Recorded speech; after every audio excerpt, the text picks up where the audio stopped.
We just watched an extremely well-coached game in the Green Bay Washington game. I guess maybe we'll talk about that a little bit. It was not, by the way, if you didn't see it. We're going to get into the Week 2 NFL picks against the spread here. We did last night with Andy. We have Evan tonight. Before we intro everything, please hit like, subscribe, comment below, share this video. Visit the link in the description for the merch store. As always, something for the merch store is on my body. It's the March is Greed month. Greed rights are human rights. Make sure you get your Greed shirt because every one of the 7 sins deserves a shirt. You can get that shirt as well as everything else at the merch store. 20% off right now. You could change the colors of the shirts. You can go to long sleeve if you want. I hate long sleeve shirts, but if you want them for some reason, you can get them. You can get hoodies, women's tank tops, even infant onesies. We have our mugs. We have our famous apron. You can go to Amazon, buy my books. The most recent one is Jerks to the College Years, where I made fun of people. I met at Penn State. I was there for 6 years, so lots of writing material. And please consider a super chat, super stickers. We had a super chat yesterday from I think it's Zam. I'm not sure. It was first time commenter, I think, but he gave us a $5 super chat, so thank you so much. And then before that, last week we had Armac and Slew giving us super chats. Armac gave us $100 super chat 3 weeks ago, so thank you so much, guys, for keeping the show going. Just really appreciate it, and really couldn't do this without you because these YouTube ads pay nothing, so you guys help us out a lot. All right, we're joined by Evan Daniel. Evan, how are you? How's your week 1? Week 1 was great. Nice to have football back. We just finished watching a game. There's this guy, I don't know his name, number 1 on Green Bay. That guy's pretty good. And number 1 seems to have wrecked the game. What's his name? I can't remember. His first name. He was traded. The team that traded him must have watched him and thought, this guy, he plays half a game and he wrecked the game tonight. Yeah. Kind of weird for that team to trade a player like that, but I never heard of him before, so maybe they never heard of him either. That was ridiculous. He was awesome tonight, Parsons. The Packers haven't allowed a touchdown outside of garbage time yet, which is remarkable considering they played the Lions and Redskins, like 2 teams that were in the final 8 last year. And the Redskins coaching was like unbelievably bad tonight. Like we both appreciated that they went for it on 4th down all the time last year, and they converted for the most part. But they were kicking 58-yard field goals and 52-yard field goals on like 4th and 4 in this game. I didn't understand it. I'm speechless. I'm absolutely speechless by their performance. What did you think of this game? Well, it was horrible coaching, and it was a horrible game. And most games on Thursday nights are horrible games. Mm-hmm. I'm pulling up the box score now on the missed field goals because they were down 14-3 at the time, and the kick was a 52-yard field. It was 4th and 13 on that missed kick. The kick that was 58-yarder, however, was a 4th and 4. Yep. I can't believe they attempted a 58-yard field goal on 4th and 4. That was the first missed field goal. It was 14-3 at the time. The only thing I could say is there was not a lot of time left on the clock. There was really only 19 seconds. They were kind of letting the clock run down. So going for it there may not have made that much sense given there was really not much time left to throw the ball deep into the end zone. That's probably why they kicked. But routinely, week in, week out, we see these Thursday night games are low scoring, poorly coached. Teams are not prepared. Teams look fatigued. And it's just a bad product. And the NFL will never get rid of it. We're going to sit and watch it. As much as I love watching the games night in, night out, I really wish they didn't have Thursday night football. We don't need it. Maybe Friday with high school. Or put a game on a Saturday night every week. Throw a game on a Saturday night. It's just a bad product. These teams have no rest, no prep time, and they run out, and it's usually a bad game. Yeah, I think it's like actually against the law to put an NFL game on Saturday and like until December because of I think it's the 1961 Broadcasting Act, maybe 63. That's why they can't have football on Fridays unless it's the first Friday in September. I think it's like second Friday in September onward to December. They can't have Friday football because of that Broadcasting Act law. I don't know how they get away with it on Black Friday, maybe because it's a holiday, but it is a bad product. I've always said this in my first book, which is the safety and field goal. I even said that like how you fix Thursday night is you have all the teams coming up buys playing the Thursday night. And you can even have like later in the year, you can even have double headers. If you have like 4 teams coming up buys, you can stack them together, have 2 Thursday night games or something. I think that'd be fun. But these like week 2, week 3 Thursday games, we don't need them. We used to not have them, and football was still great back then. And personally, I used to enjoy Thursday nights. So it was like my one day off because Friday we're doing all the injury stuff for the Super Contest, and Saturday preparing for the games and stuff. College football's on. Sunday obviously football's on. But Thursday night it was like my time to relax. So like selfishly, I'm like my time to relax has just gone away. So it's bad all around. It's horrible. So NFL needs the money from Amazon. But what if they do double headers every Monday game and every Monday night, and like one of those games is Amazon? Let's just say the 7 o'clock game is always Amazon, 10 o'clock game is ESPN or something. I think that could work too. Well, at some point in the near future, you're going to have Wednesday night football. You're going to have a Sunday morning game every single week. Yeah, and I'm boycotting those, by the way. I don't think I'm going to watch them. I don't mind the Monday night doubleheader. I think the Monday night doubleheader is fine. When it's 7 and 10, it's fine. I don't understand how they do. There's going to be a week where it's 7 and 8. Yeah, it's stupid. I don't understand that at all. Yeah. I'm one of those that, we're both up pretty late at night here. It's close to midnight here on the East Coast. So having a game start at 10 p.m. doesn't bother me. I know it bothers a lot of other people who want to get to bed by 10:30, 11.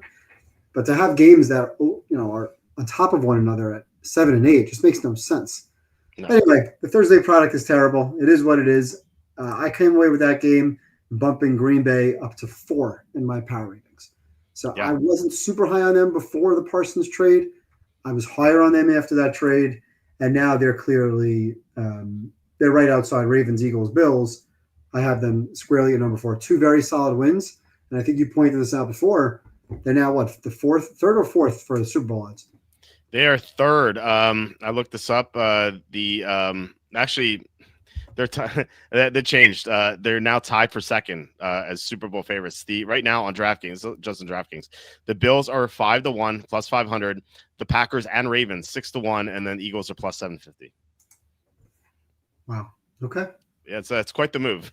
They were like 18-1 2 weeks ago. So congrats if you got them there. I was planning before this game. I was kicking myself when the game started. I was planning on kind of like betting some exactas on the Packers because I kind of felt bad that I didn't have them included.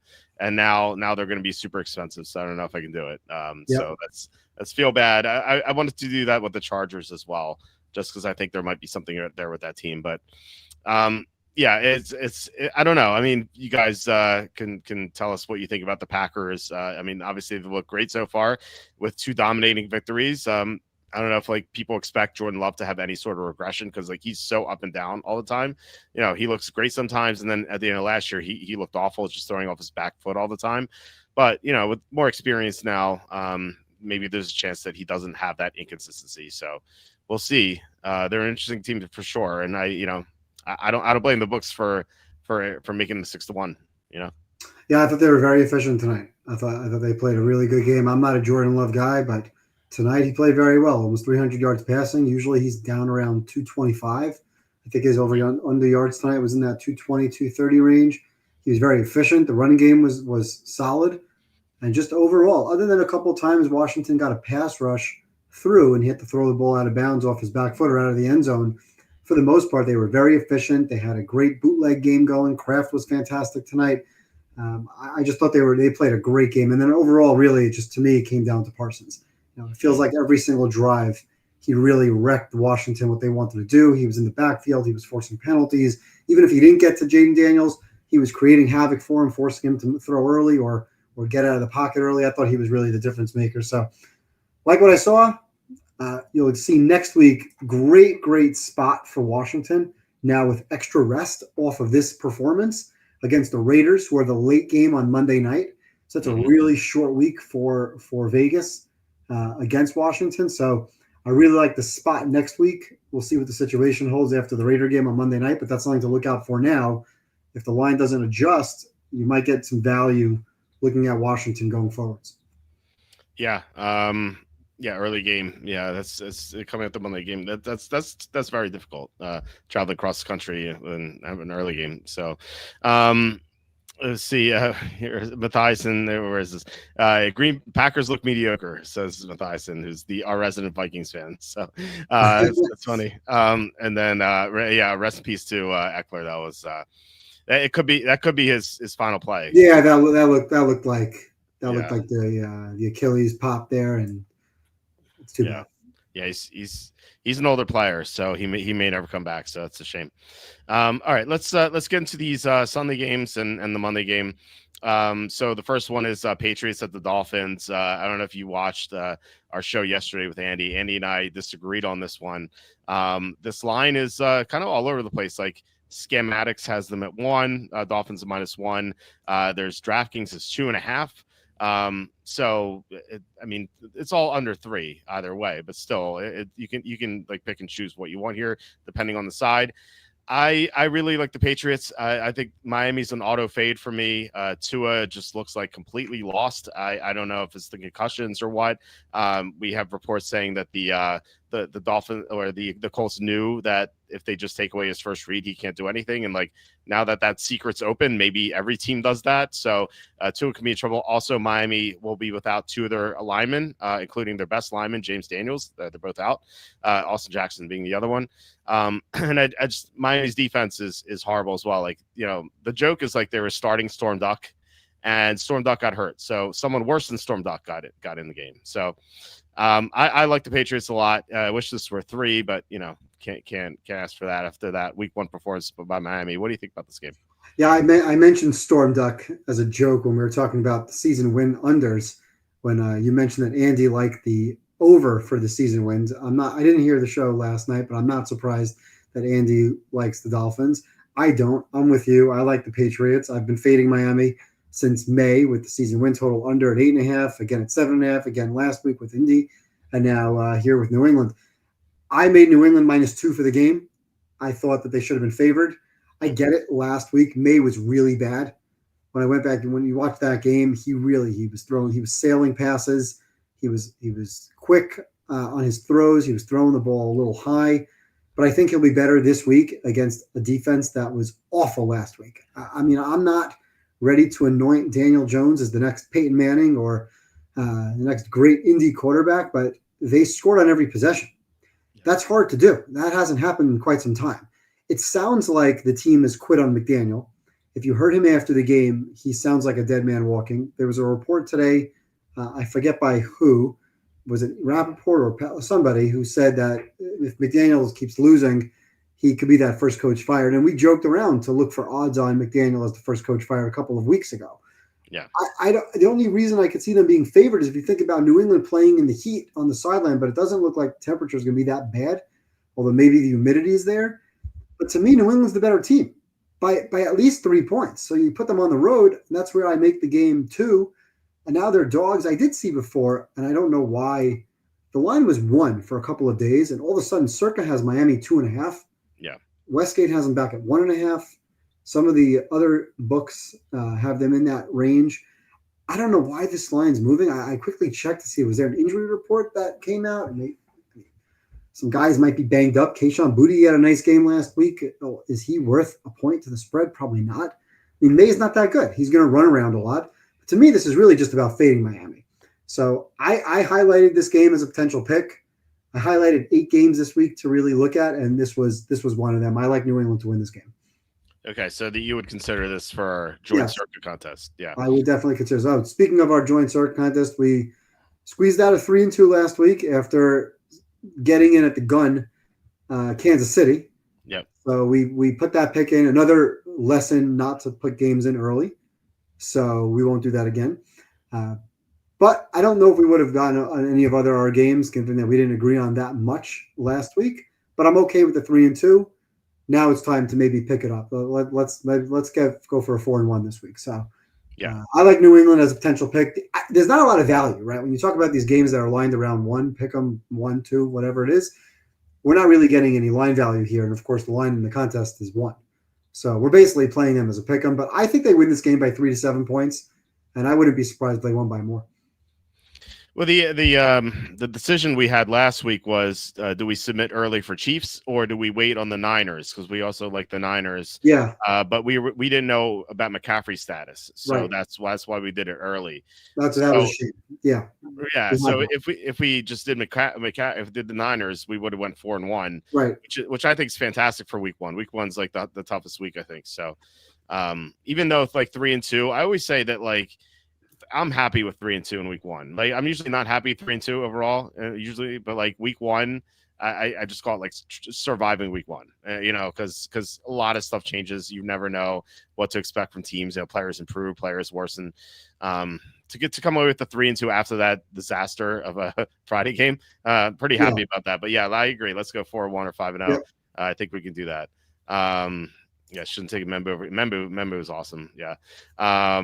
Yeah, so Pollyanna says New England's still an O line and no number one receiver. Well, I mean, they have the better defense in this game. They have the better offensive line in this game.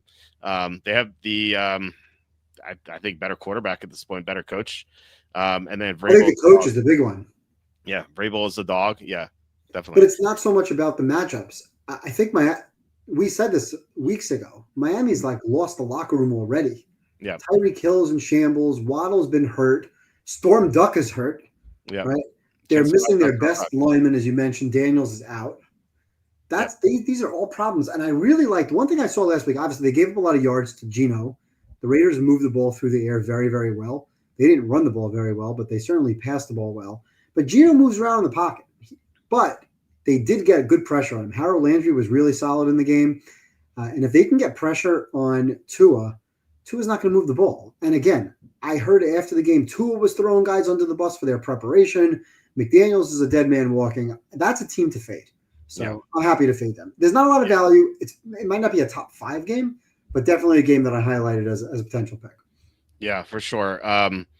By the way, did you see the Dolphins at Bills Thursday night game for the line for week 3? Yes, I'm way off. Me too. I was like, I can't believe how off this is. Yeah, I was off by 3.5 points. I have to believe I was the same. Let me see. Because for those of you who didn't see it, the line for that game is -8.5. Bills -8.5. Oh, I saw a 9.5. Okay. Okay. So yeah, I guess it moved a little bit, but yeah, -9.5. So I made it like 13.5. So that's what I did. I was at 13. Yeah, so that's pretty insane. Anyway, yes, top 5 consensus picks in Circuit Millions went 0-5. Top 10. By the way, that line is now up to 10.5. Okay, it makes sense. Yeah, I imagine some people bet that. I like what we see on the screen here. Top 10 went 1-9, so it's a good thing. All right, next game, Jaguars at the Bengals. This line is Bengals -3.5. It was 5.5 earlier in the week. So I think sharp money moving this down in favor of Jacksonville. I still like Jacksonville +3.5. I said I want to fade Cincinnati, especially early in the season. We know how bad they are early in the season. They're now 2-9 straight up under Burrow and Zach Taylor. The only 2 wins were that Cleveland game last week when they got outgained by 200 yards and they still somehow won. And that Minnesota game back in 2021 when Dalvin Cook fumbled over midfield. I think Cincinnati over -3 is too much for me. I made this line like -1.5 or -2. I can't remember which one, but anything over the field goal looks great for Jacksonville. I feel like Jacksonville should be able to score a lot on Cincinnati, and so this could be a shootout. Should be maybe decided by 3 points either way. So give me +3.5. What do you think about this game? So what's interesting about this game is I have Cincinnati power rated much higher than you do, right? I said it from the beginning. I know their defense is bad, but I love the offense. Now, the offense last week was miserable, 2.9 yards per play, and they only won because some guy whose name I can't spell couldn't make an extra point or a short field goal. They really should have lost to Cleveland. I think they had 7 yards of offense in the second half. Granted, Cleveland's defense is better than Jacksonville's defense, and I don't think we learned much about Jacksonville given that they played against what I told you several months ago. Was I was kind of surprised when I did my off-season research that I still had Carolina as potentially the worst team. Now I have the Saints as the worst team still, but Carolina is right there. So I don't think we learned much about Jacksonville. But all that being said, even though I have Cincinnati power rated higher than you do, I still came out with this line being 3. So I like Jacksonville getting the 3.5. I certainly believe they're a live dog in the game. I don't trust Cincinnati's defense to hold a lead if they are up by 3, 7, or 10 points. So I like Jacksonville getting 3.5 as well. I thought this line should have been 2.5, maybe 2.75, which is really like a 3 even money, or a 3 minus 20 from Jacksonville's side. And I think it will end up there. I think there's going to be money coming in, and I think by tomorrow or Saturday you're going to see that 3.5. As a matter of fact, right now in the Westgate, it is 3.5 even. So that tells you that it's probably trending more towards a 3. I like the value with the hook. And I certainly think this game is either a field goal game or really anybody can win. So it wouldn't surprise me if Jacksonville went into Cincinnati and won. I do like Cincinnati to win the game. I lean towards them pulling one out, but I like the hook. And I did highlight this game also as a potential Jacksonville contest play. Okay, how strong? Like, is it definite or maybe pile? Nothing's definite right now. I mean, we like to look at the injury reports. I just have 8 games highlighted, and I didn't necessarily rank them 1 through 8. There were just 8 games that I looked at, like, oh, okay, that looks like it could be a pick. Really just given some of the other games with injury reports, and I'll feel better. I think I told you this last week because I pushed to take Jacksonville last week, and that line was 3. We liked it at 3, and then it moved to 3.5. And I said to you, does it make you feel better about the pick if this line that moved to 3.5, maybe moving towards 4? I believe it closed last week at 4. It closed at 4.5. Actually, 4.5, yeah. So that kind of makes you feel better. You had a little bit of line value, even though 3.5 is, you don't like laying 3.5. So I think this line's going to come down to 3, and I'll feel even better about the 3.5 there.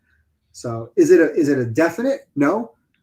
They're on the road, and I wasn't overly impressed with Lawrence last week, but I don't think he really had to do anything. Right. So I think that game was more of a, hey, just not make mistakes. Let Bryce Young hand us the game. He will eventually do so, and that's kind of what happened. So I'm not afraid to taking Jacksonville, but I am cautious. I would look out for weather. It's one thing I don't like about Lawrence is wet football. He tends to hold the ball too long and fumble. So I have my eye on the weather there, although it looks right now like it's okay weather for Cincinnati. Yeah, it's sunny, 83. So so if it's good weather, I'm okay with taking that game. And the fact that Cincinnati got their win, they're not necessarily coming off a loss. You got to be careful week 2 with teams that are 0-1 against teams that are 1-0. So I don't want to overrate Jacksonville off of that performance, but I am skeptical of Cincinnati's defense, and I like the hook.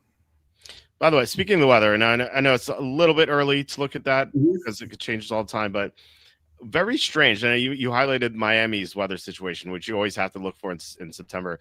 It's projected to be warmer in Cincinnati, Baltimore, Indianapolis, and Kansas City than it is in Miami this Sunday. Okay. Very, very strange. I don't know. We both live in the Northeast. It's brutal, disgusting, humid weather up here. Yeah, that's true. That's true. It is mid-September already. Well, you may get humidity down in Florida also. And if they put you on the sideline, if they put New England in dark jerseys on that sideline and they're roasting in the sun, even if it's 86, sometimes you see teams that are just fatigued towards the end of the game. But I don't really want to handicap weather. It's too much of an unknown right now to look at the weather reports. Unless it's going to be, it's going to be crazy wind or storm, and that's usually like a day or a day and a half in advance. Yeah, I've always said this. I think it's so funny that when we handicap games, we look at the weather and we're like, oh, okay, it's going to be this. Whereas like the meteorologists never get anything right. And they have issues enough handicapping their own weather. And we just take the weather for granted as if it's okay, it's going to be like this, Yeah. You just never know what it's going to be. That's why looking at the weather now just seems so futile. But yeah, I mean, the humidity is the thing. But looks like thunderstorms possibly in that game, so we might have some clouds. So maybe the color jerseys won't really come into effect. So, all right, let's get to the next game here, and it is the Browns at the Ravens. This line is it was 12.5, now it's down to 11.5. I like the Browns a little bit. I don't know if I like them enough to put in the contest. But I do think that they're not one of the awful teams. Like you mentioned, Carolina and New Orleans being near the bottom. I think you would have Miami down there too. Cleveland does not belong there right now. I think eventually when they go to Dylan Gabriel or Shador Sanders, maybe you can put him there. But Joe Flacco's a professional quarterback. He's functional. He threw 2 picks last week. They weren't his fault. They were drop passes by the receivers. And they do have they have talented receivers. Like Judy Tillman, Fannin looks really good. Njoku, Sampson caught 8 passes. Like they have some functional players. They have a good offensive line outside of left tackle. Their defense is awesome. So they have some things going for them. And so given that they're not one of these completely inept teams, I think they can hang around a little bit. And it's a rough spot for Baltimore. They have, well, first of all, they had that crazy Sunday night game against the Bills last week. And next week, they have to play on Monday night against the Lions. Now, I think the Lions are overrated, but, they see the Lions as a 15-2 team from a year ago. So that was the number 1 seed. So I think this is like a classic sandwich game for the Ravens, even though they lost week 1. We saw this last year when they lost to the Chiefs. They laid an egg against the Raiders in week 2. I think we could maybe see something similar. Now, this is the divisional game. That could be like the one difference here, but do they really respect Cleveland? I really don't think so. So I would take Cleveland here with the points, but only for a small bet. I'm not going to be crazy with this one. What do you think about this game? Did you see that? Did you say that Jerry Jeudy was a talented receiver? That they have weapons that are talented? Well, all right, he's physically talented. Just he can't catch passes, but he can't catch. He can run. He can run. I'm not quite sure where he can run fast. He can run fast and jump high. He can run fast and jump high. This isn't track. Right. He's got to catch footballs, and he conspired to give the ball away to the opposing team last week, and he's one of the reasons why Cleveland found a way to lose. If you place blame, obviously the pie chart starts with the kicker, again, whose name I can't spell. But Jerry Jeudy is probably right there at number 2. Yeah. Now, that being said, all right, so let's go back to last year. Last year, Baltimore in week 1 lost to Kansas City in a close game where they were trailed by 7. There was a throw into the end zone, and I think it was Likely caught the pass and his toe was out of bounds. So they had a bad loss, but it wasn't a game where they blew the game. Right? It was a back and forth game. It was a good game, and they arguably could have, should have won, whatever. Following week 2, they're up by 7 or 10 points in the fourth quarter against the Raiders, and they blow the game. They lose outright. Mm-hmm. The way they lost last week, middle of that game, or I should say maybe late third quarter, I'm watching the game, and I bumped the Ravens, who I had tied with Philly, to 2 points better than Philly. So I have them number 1 right now with a plus 10. And I started looking back by year at teams that I have as a plus 10. Generally, my power ratings run plus 7 to a minus 7, right? Your worst teams are in that 7 range, minus 7 range, and your best teams are in the plus 7 range. So you're top to bottom, a 14-point line, thereabout. And it's rare to have a team that kind of goes above 8, 9, especially this early in the season. That team was rolling, and they just went to sleep, which is not, atypical of a John Harbaugh team. Usually it's in the playoffs where they go to sleep with the lead. But they blew that game. And originally I said what you said. I said, okay, well, the Browns will hang around. They're not incompetent with Flacco. Their defense is good. They've played this team a couple of times strong. Last year, Baltimore beat them last week, or one of the last weeks of the season. I think that was when Bailey Zappi or DTR started. Yeah. The one was 20 and they roasted them. But Cleveland won the prior 2 games. And that was both with Lamar playing. So I said what you said. I said this game they're going to keep this game close. But in thinking about how they lost last week and how they basically were a freight train, I mean, they had 9 yards per play. So obviously, I don't think they're going to have 9 yards per play again. But tonight, Green Bay had 6.7 yards per play. If you give Lamar and Henry 6.7 yards per play, which is a fair number to predict, I don't see how Cleveland keeps up. So I give the Ravens 31 to 34 points, and they're going to have to score 21 or so to keep up with it. This is definitely not a game I would consider for the contest. I crazily lean towards laying the points. Okay. I made this line 13.5. So I don't like the game at all. This is one of my lowest ranked games on the board because I just hate laying those kinds of points. But I'm not going to step in front of that train when they're coming off of a blown game. Because if they're up by 10, 14 points this game, foot's on the gas. Yeah, that's fair. I have in my power rankings, I have them grouped Group A through F. So maybe you're saying this should be an S tier for the Ravens, given that they're so explosive. I could see that. I agree with you that they're the best team in the NFL. And I don't know if you think this is kind of like a similar comparison, but I compared their two losses or their losses to the two losses that the Eagles had last year, where Saquon Barkley dropped the ball against the Falcons, and then Devontae Smith dropped the ball against the Redskins in that second matchup against them, and they lost the games because of that. And the Eagles weren't as dominant in those games as Baltimore was versus Buffalo in the first 50 minutes, but they were going to win those games had those mistakes not been made. And Derrick Henry made that same mistake. So we saw the Eagles bounce back in both instances the next week. So maybe Baltimore does that too. So yeah, you kind of talked me off of a small bet in Cleveland here. I made the line minus 10.5, but if they are the S group, then you go to like 13.5, and that seems pretty fair. Yeah, I just don't want to step in front of that train. Like that team is the way they ran up the score, the way they were moving the ball. They looked unstoppable. The only team that could stop the Ravens is the Ravens, with Harbaugh, with conservative play calling and stupid play calling, and then punting at the end of the game. 4th and 2, they punted. You can't punt in that situation. Josh Allen was moving the ball at will. Yeah. So to me, it's just, hey, the line's too big. I don't want to really lay the points, but I'm not getting in front of that team. Yeah, that's fair. Asking clearly both should have lost, but who do you believe is more likely to pull the upset this week, Jacksonville or the Giants? Well, we talked about Jacksonville already. Let's get to the Giants game. Giants at the Cowboys. This line is Cowboys minus 5.5.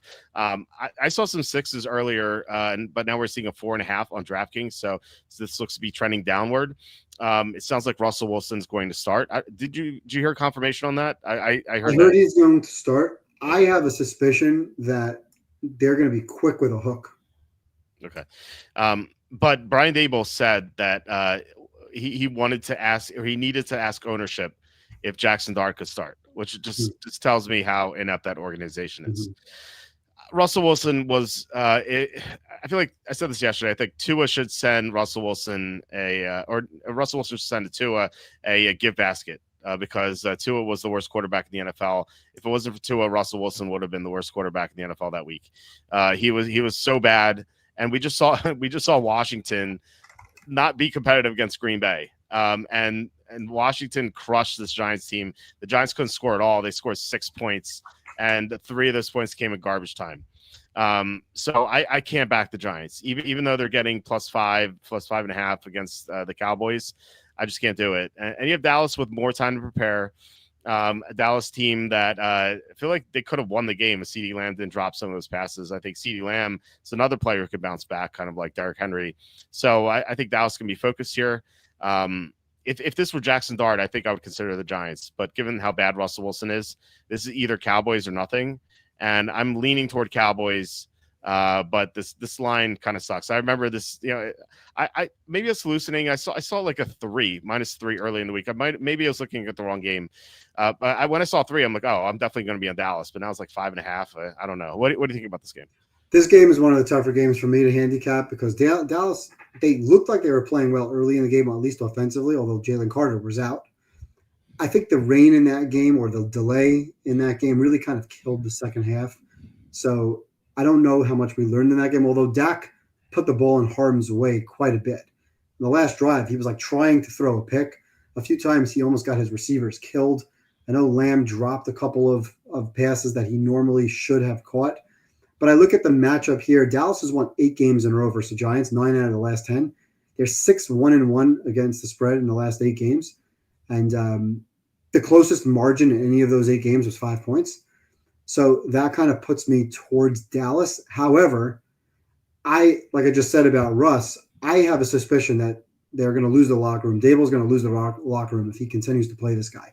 He was so bad last week. Somebody asked last week, why does Evan hate Russ? I don't hate Russ. He just stinks. And he's been horrible now for about 5 or 6 years, till really since his last year or 2 in Seattle. So I think he needs a seat. And also they didn't have Andrew Thomas last week.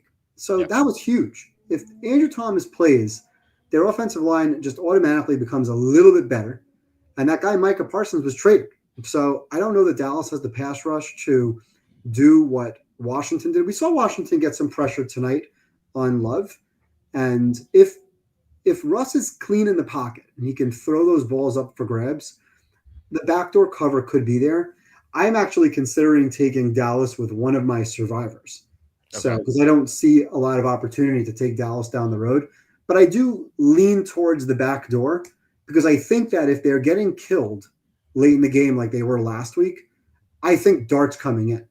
And I think that might spark the team for a score somewhere. Maybe Neighbors gets excited, they make a play, and they cover. So I hate the game. I hate laying the points with Dallas.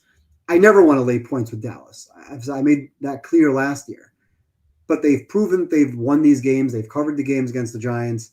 So I'm just off this game. I wouldn't bet this game, but I am thinking of using my last survivor entry and sneaking Dallas through just because I don't want to take Baltimore so many times. I want to save Baltimore. Mm-hmm. So I'm going to use Baltimore 1 out of my 5 circa entries, but I'm leaning towards Dallas for another one. But really, as far as the spread is concerned, total pass. It makes sense. Yeah, I mean, Dallas has such a tough schedule this year, so you're not going to be able to use them very much. So this is really the only time to even consider Dallas, unless you take them on the road at Carolina. Yeah, generally don't like road teams unless I'm playing a top team against a bottom team. Mm-hmm. And I don't consider Dallas as a top team that I want to play on the road. So I may use him here and try to sneak him through. And like I said before the show started, how bad are the Giants if what we saw tonight was true about Washington? Yeah. I mean, you said it before we started recording. You're like, if A is greater than B, B is greater than C, then what do you say about A versus C? Yeah. You had the Packers destroy the Redskins and the Redskins destroy the Giants. So yeah, like how bad are the Giants exactly? And if that's true, and it doesn't always work that way because of matchups and whatnot, but if that is true, the Giants probably don't stand a chance of covering this game. But it is tough to handicap. I agree with that. When I saw 3, I loved the Dallas, although like I said, it may not have been this game. I might have been just super tired and just saw something. Because I asked Andy that yesterday. He's like, I didn't see that. And I'm like, oh, I guess I was hallucinating. Did you see that that Dallas has covered all those games in a row? Did you, when you were looking at the handicap? I mean, I was surprised that they covered 6. They're 6-1-1 ATS, with the closest margin being 5 points.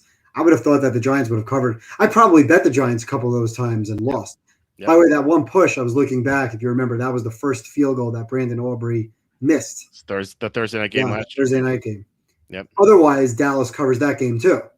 Yeah. So they'd be 7-1 in the last 8 games against the spread. So I was kind of surprised about that, which kind of told me that, hey, maybe I'm on the Giants, but I probably shouldn't be. Like, I made the line 4. So 5.5, 6 feels like a little bit much. If the line were 4, I'd probably be on Dallas. But I just don't like the game. Or pass. I made the line 4.5. You know what? I mean, usually when a team dominates another team in the division, it's usually because of something specific, I think, or maybe multiple things. But I think really it's probably, if you look at the past 4 years or so, the Giants haven't been able to pass protect at all, and Dallas has had Micah Parsons. And so, I mean, we saw Parsons did tonight. And then just imagine with like Washington's offensive line is not bad, and like New York's offensive line has been awful, and so Parsons isn't there anymore. So if Andrew Thomas comes back, suddenly that could be a swing in the Giants' favor in that one dynamic. But I don't know if Thomas is going to play. Like he missed much of last year, and now like he's out week 1, so you have like injuries across seasons here, which is not ideal. So. I don't even know if he can be ready for this game. So we'll see. And if Clark comes in, he may be a spark, but no, is he ready to play? Right. We have no idea. Too much unknown in this game. Yeah. All right, fair enough. We can skip this one for a card. The next one is Rams and Titans. This line is the same as the last game. Rams -5.5. I like the Rams quite a bit here. I think they're a much better team. Stafford's back looked much better than expected last week. We had no idea what to expect coming in, but for the most part, he was precise with his passes. And I know the Rams only scored 14 points, but they were playing a dominant Houston defense. Here, Tennessee's defense is not good. I know they limited Denver to 20 points, and they had Bo Nix committed 3 turnovers, but like Bo Nix was just bad in that game. And plus Denver had that muff punt too, so they really had 4 turnovers to really help out Tennessee. The Titans offense looks dysfunctional last week. Like, they dropped so many passes. I don't trust them to protect against the Rams. I think the Rams just have way too good of a pass rush for Tennessee's offensive line to handle. I know they made some upgrades this offseason, but not nearly enough to block what the Rams have. Like, the Rams just destroyed CJ Stroud last week. CJ Stroud had 9 points. Like, what's Cam Ward going to do if CJ Stroud can only get 9 points? So I think this is just a one-sided game. The only concern I have is that the Rams have the Eagles next week, but this is I'd be more concerned if that were a home game, like they could have a sleepy performance just being at home. But usually when the Rams travel, especially to the eastern, it's not the East Coast here, but close to the East Coast, they're usually like pretty businesslike. Sean McVay has like a really great covering rate going to the East Coast, the 1 o'clock games. So I think that they could be more focused than if they were at home. So I like the Rams. It's not like one of my favorite games, but it's up there. What do you think? I'm with you on this game, and you touched on all the main points. Rams holding Houston to 4.6 yards per play. And I know we know Houston's offensive line is a bit of a problem, but that's still a very, very good defensive performance. Tennessee had the lowest yards per play in the league last week at 2.4. Granted, Denver's defense is pretty good as well, but 2.4 yards per play is pretty pathetic. I hypothesized before the season, one thing I said about Cam Ward, if you remember, was in college he held the ball too long and tried to make some plays with his legs and got away with it. And I thought that if there was a way to bet this, I would say that Cam Ward is going to lead the league in sacks, in sacks taken. Well, he got sacked 6 times last week, which is a lot, including on one of the drives, they got a turnover and they started with the ball, I think, at the 24-yard line. And he took back-to-back sacks that knocked them out of field goal range. Now, I would blame the coach on that because you have a rookie quarterback. You're in the 4th quarter. You're in field goal range, trailing by 1. You know what you should do in that particular situation? How about run the ball or quick throw? And then after you take the first sack, maybe, again, a quick throw or run the ball. Just you're still in field goal range. Instead, Cam Ward runs backwards and takes a sack. 2 sacks, knocks them out of field goal range. So I thought that was pretty bad, but it was something that I expected going into the season with this offensive line. You mentioned the offensive line. Houston's maybe the worst in the league. Tennessee is that much better. And J.C. Latham didn't practice today, and he might be out this week. So that's another big problem. So I love the Rams' defense in this game. While Stafford's back is still supposedly not a problem, which at least right now we could guess that it's okay. I like the Rams in this game. I don't mind laying the points. I made this game 6.5. Not a huge value. I don't love laying points, especially with road games above a field goal.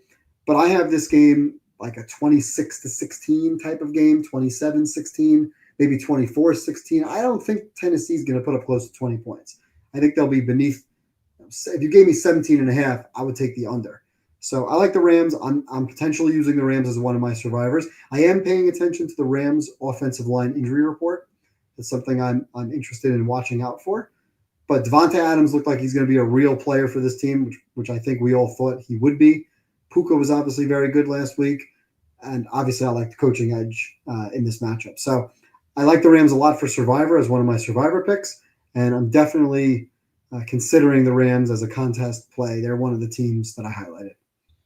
Okay, glad we're on board with this one. I like the Rams a lot. I actually made the line 8.5 personally, so we're across both key numbers there, 6 and 7. So glad you like this one as well. Adrian Eskin was offered AJ Brown and Tyreek for CMC. My running backs are CMC, Bucky, Hampton, Breece Hall. Okay, so if you trade CMC, use the Bucky, Hampton, Breece Hall, which is still pretty good. I mean, I don't know what your receivers are like, but you're basically trading CMC for AJ Brown because I don't know if Tyreek's going to be playing much longer with his legal issues. And plus, I don't know if he can call what he's doing now playing anyway. Okay, also have Dobbins. So I think, I don't know, man. Like the problem is CMC is going to get hurt right very soon. So and Tyreek may end up on the Chiefs soon. Yeah, if the legal issues aren't an issue. But yeah, that could happen too. So I would take Brown and Tyreek. I'd rather have that side of this trade. So good luck. Good luck with your fantasy team going forward. Next game is Bills at the Jets. This line is Bills minus 6.5. There are some 6s here, so the line seems to be dropping. It was 8.5. So I mean, the looks like the sharps took this down. when it was 8.5, I thought the Jets looked interesting. The Bills have a Thursday night game coming up. I know it's against Miami, but still, it is a Thursday night game, so there could be some sort of look ahead. Plus, they're coming off that insane comeback week 1 against the Ravens, so how focused they're going to be in this game, I just don't know. But there was so much more of a margin for error at 8.5 rather than 6.5 or 6, because at 6 you don't even get the full 6. Like 7 and 6 are the two of the 3 most likely results of any NFL game, so you don't even get the full 6 at that point. So I still like the Jets a little bit. I think they can run a Buffalo. Buffalo's run defense is very suspect. I think Breece Hall could have a big game and kind of keep this close. Justin Fields was pretty impressive last week. I don't know what happened to Pittsburgh's defense. I mean, we'll talk about them in a bit, but I think this will be a close game. I'm not interested in betting this one really, and maybe you can convince me otherwise. But I would lean toward the Jets, but I think the Bills will win kind of a close game, like maybe by 3 or 6 points. What do you think? I didn't highlight the Jets, but the Jets is the only place to look in this game. You can't take the Bills coming off of that miracle win. Just can't. The spot doesn't work. And not only that, the Jets should have won, and they lost. They fumbled a kickoff, or was it a punt? Muff punt, or was it a kickoff? I think it was a kickoff because I think it was a kickoff as well. Yeah. They blew that game. They should have won that game, and Buffalo should have lost that game. So, to me, it's really the spot fully in favor of the Jets. I also look back at the game last year. And the game was close. The game that the Jets played in Jets versus Buffalo was 20-20 late in the fourth quarter. Breece Hall had a nice game. He had 18 carries in that game for 113 yards. Fields was better than I expected. Moved around, made some plays, had some nice throws. Certainly didn't expect the Jets to put up 30-plus points. It's hard for me to go against Buffalo knowing that very often when they win, they really win by margin. But I can only look towards the Jets here. And for me, this probably would not be a contest selection. Okay, yeah, so we're in agreement there. John Sanders saying Ed Oliver's probably out for the foreseeable future, which sucks. Yeah, that's a huge injury too. So that's definitely that. I mean, that'll really help the Jets there. Okay, so next game is Bears at the Lions. This line is Lions -6. A couple 6.5s have appeared here in the contest. I believe it's 6 though. Although I think in the Circa actually it might be 5.5. Yeah, 5.5 in the Circa. It's 5.5 the Circa, 6 at the Super Contest. So pretty rough to take the Bears at +5.5 if you can get 6 or 6.5 in real life. I would still lean towards Chicago here. I'm just down on Detroit.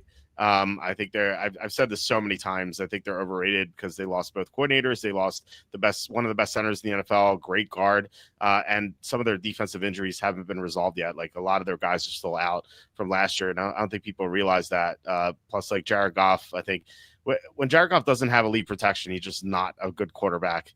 So I think Chicago here is the right side. Ben Johnson has a great knowledge of this team. The one downside is that the Bears have one fewer day of preparation. But and I brought that up to Andy last night. Andy said, well, when two teams are familiar with each other, it kind of negates that a little bit. And I thought that was a good point. Plus, Ben Johnson very familiar with his former team. So, I like Chicago here. Not a fan of this in the Circa because it's 5.5. But in real life, I would bet them. What do you think in this game? I wouldn't play this game, and I would lean more towards the Lions, simply because of the spot for them. I'm not ready to dump my Lions stock. I'm getting ready to dump my Lions stock, but the way Green Bay played tonight defensively, if they're one of the top 3 or 4 defenses in the league, and now week 1, you have a new coordinator coming in, the Lions will improve as the season goes along, and they just ran up against a really good defense last week and didn't really know what hit them. Now they're coming home against the Bears, who made a lot of mistakes last week. Caleb did not look good. They certainly look very raw, and I would lean towards the Lions in a bounce-back spot. But like I said, I'm not willing to lay the points right now. I do have the Lions winning this game by a touchdown. I just did not like what I saw out of Caleb Williams.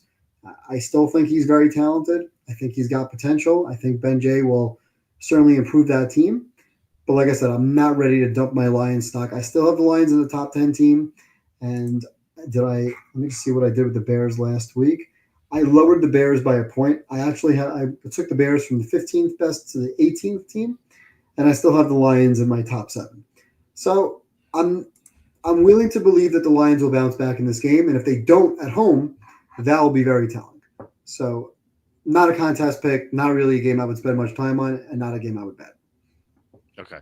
Fair enough. Yeah, I mean, given that it's not a good line in the circles, we can ignore that anyway. I did go back last year. One of the things I wrote down, Caleb Williams last year against Detroit threw for 590 yards, 5 touchdowns, 0 picks. So you take that, it's like, oh wow, this guy's great. Yep. Now Lions defense wasn't very good last year, so I wanted to see how he performed in those games. Maybe it was a fluke. Maybe it was Mel Hutchinson. Who knows?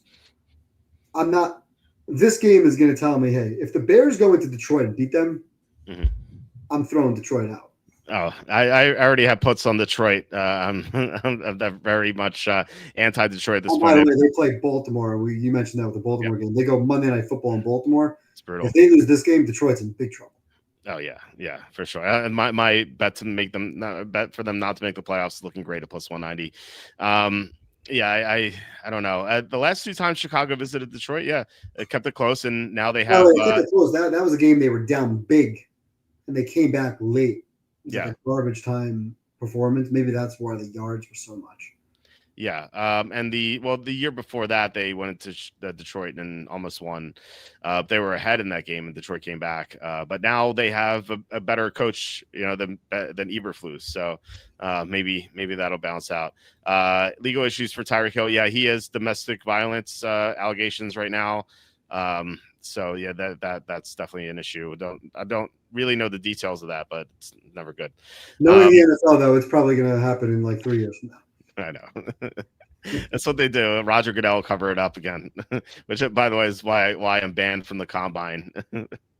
Is because Goodell didn't like the fact that I called him out for keeping the Ray Rice video on the wraps, and I called him out for that, and that's why we're not allowed at the combine. I didn't know that. Yeah. We're banned from the combine. We're not allowed banned from the combine. That's great. Yep.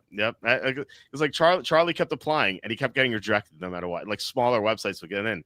Charlie's like, "What is going on here?" So I mean, he knows people in the league office, and one of them was like, "Yeah, Roger Goodell doesn't like the fact that Walt was calling him out a lot on the Ray Rice video." I'm like, "Wow, okay, jeez, you could have just released the video," but whatever.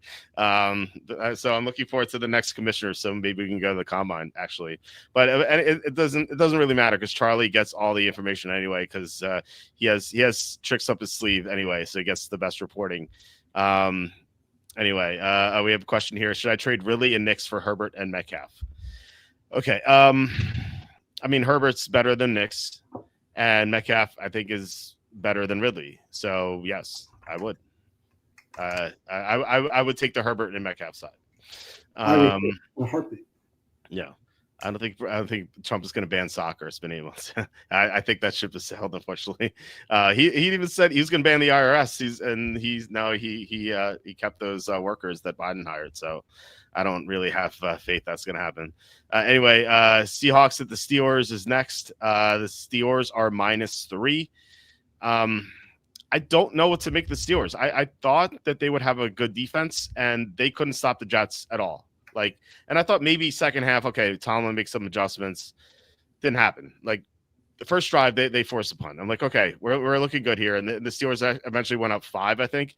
And I'm like, okay, we're going to cover here because I bet I had Steelers -2.5 in the super contest. But no, the Jets just kept driving down the field. The Steelers couldn't stop anything that was going on. And yeah, they scored 34 points, but that seemed very fluky. You had that like ricochet to Metcalf. You had a bunch of like weird plays. Like I don't really trust the Steelers team. But then on the other side, I don't trust the Seahawks to block. I don't trust Sam Darnold against a great defensive coach.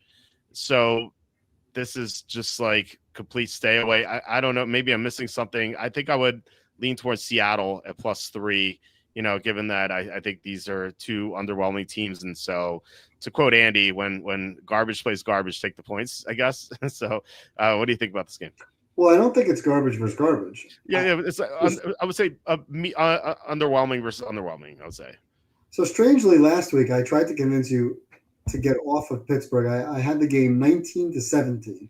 Nice. So I had a feeling for some reason it was going to be one of those weird 1 or 2 point games with Boswell coming through.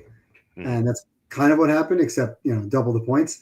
So that was obviously very surprising. I'm not ready to go with the Pittsburgh's defense is bad. They just had a bad game. Maybe they weren't prepared. I don't think any of us were prepared to see Justin Fields play the way he did. Maybe they were just, hey, what's going on here? We're kind of shocked. So I'm willing to throw that game out and say that for the rest of the season, I'll still have Pittsburgh as a top 10 defense. I'll tell you who I don't like is Sam Darnold against pressure. If Pittsburgh comes back from that performance and they watch the tape and they watch how they got gashed by Fields, I think they're going to play a lot better this week. I like Pittsburgh quite a bit. I think the line here, I made the line 4.5, 5, because I think Pittsburgh is the better team. I still have them as an average team, and I have Seattle as a below average team.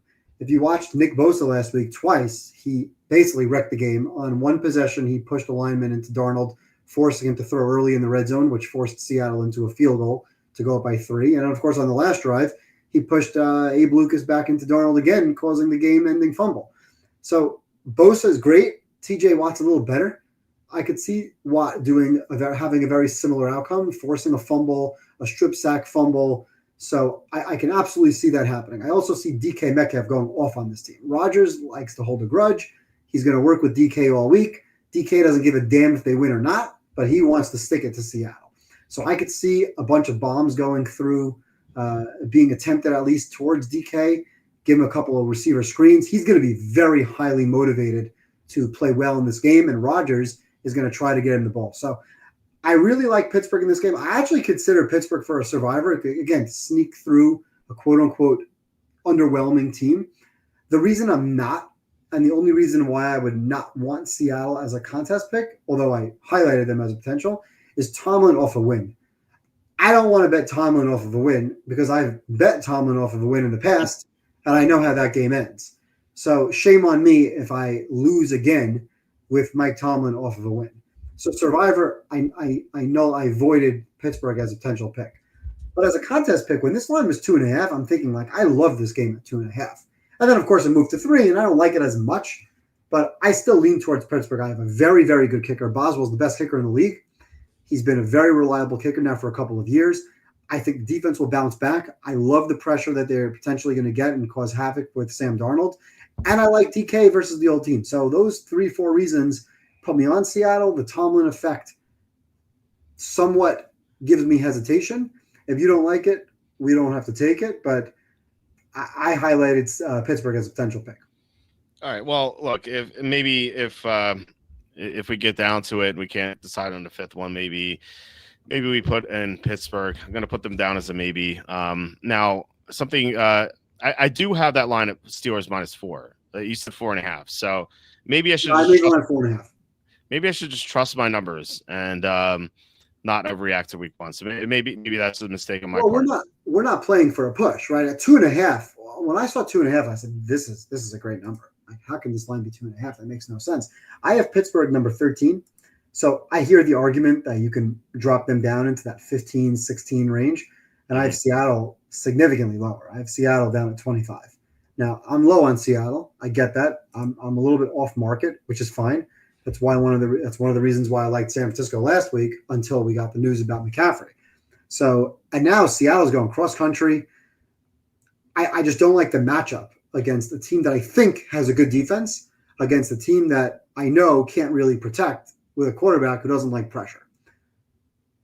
But I don't like the coach off of a win. So if this line moved to 3.5, I would make a stronger argument to take Pittsburgh with the value at 3. But I really like Pittsburgh to win this game. I'd be surprised if Seattle goes into Pittsburgh. Well, I have -3 in the Circa card. I have it -3. Did you see 2.5? It's 3 in both. 3 in Super Contest as well. Okay, because you mentioned 2.5. No, I'm saying it opened. The line opened at 2.5. I see. Okay, I see what you're saying. By the way, Tomlin, do you want to guess the percentage coverage rate that Tomlin has off a win as a favorite? I'm going to go with 43%. 46%. He's 57 and 67 against the spread Exactly. as the favorite off a win. Yeah, I mean, I don't even need to look it up. I've lost enough money on Tomlin over the years to know that. And a lot of those games, by the way, were losses. Forget ATS losses. They were straight up losses as big favorites. I'm thinking back in the day when you had Roethlisberger, Le'Veon Bell, AB as 10-point favorites against the Raiders or the Browns, and outright losses would follow. In big games, we're not talking about week 3. I'm talking about like week 15, where they would legitimately lose the 1 seed in a couple of years or lose a division because they would blow games that they were a 7 to 10-point favorite because Tomlin did not win games off of wins. It was pathetic. And then he would turn around off a loss and he'd be great. So go figure. That would be the only reason why I lay off the game, but I like Pittsburgh. Yeah, straight up, Tomlin as a favorite of 7 or more, coming off a win, 35-9 straight up, but he's had some ugly losses. 9 losses as a 7-point favorite. It's crazy, isn't it? That's bad. Yeah. He lost 30-15 as a 7-point favorite against Miami. He lost 20-17 as a 10.5-point favorite over the Ravens. Give me a double-digit spread against the Raiders or Browns, because I guarantee there's a couple of those in there. Yeah, I'm looking. Jets, he lost as a 9.5-point favorite. Chargers, he lost as 7.5-point favorite. I'm just scrolling here. Let's see. They may not be. No, I'm not seeing. This is going back to the Triple B days when the Steelers were one of the best teams in the league. Like I had Pittsburgh as a top 3 or 4 team some of those years. Mm. And anyway, so tough spot to play. Yeah, he always has these like 13-9 games against like as a 7-point favorite too. So it is. I understand that it is. It's pretty scary. What are your thoughts on KW3? I said to avoid him. I couldn't believe people were drafting him in the 3rd round. I thought that was crazy. I think Charbonnet's a better player. I think Walker's injury prone, very injury prone. He's soft, and he's in his contract year, so he could be traded. So I'm not surprised Charbonnet is like splitting 50-50 with him. I think eventually Charbonnet will take over as the starter, the full-time guy. So if you have Walker, I would try to trade him. Okay, so next game is Niners at the Saints. This is the final early game. The Niners, I couldn't believe this line, like Niners -3.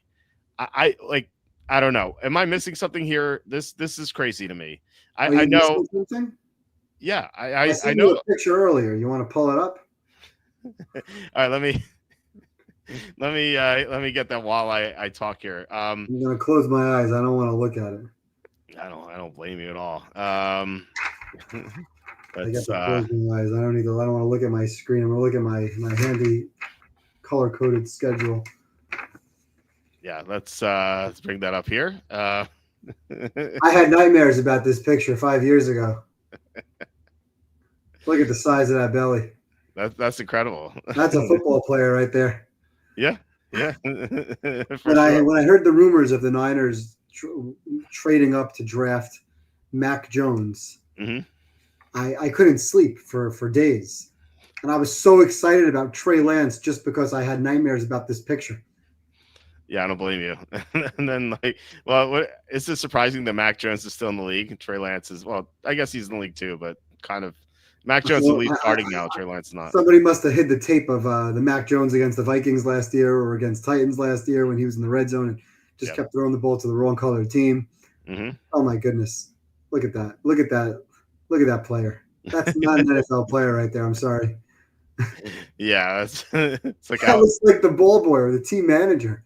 If you just didn't show the face, I was like, is that like Al Bundy from back in the old days when he did Married with Children? Like I thought that's kind of what it looked like. They did score 4 touchdowns in a single game, but still, that is not great. But I still feel like I am missing something here because the Niners are only -3. Hard to miss it.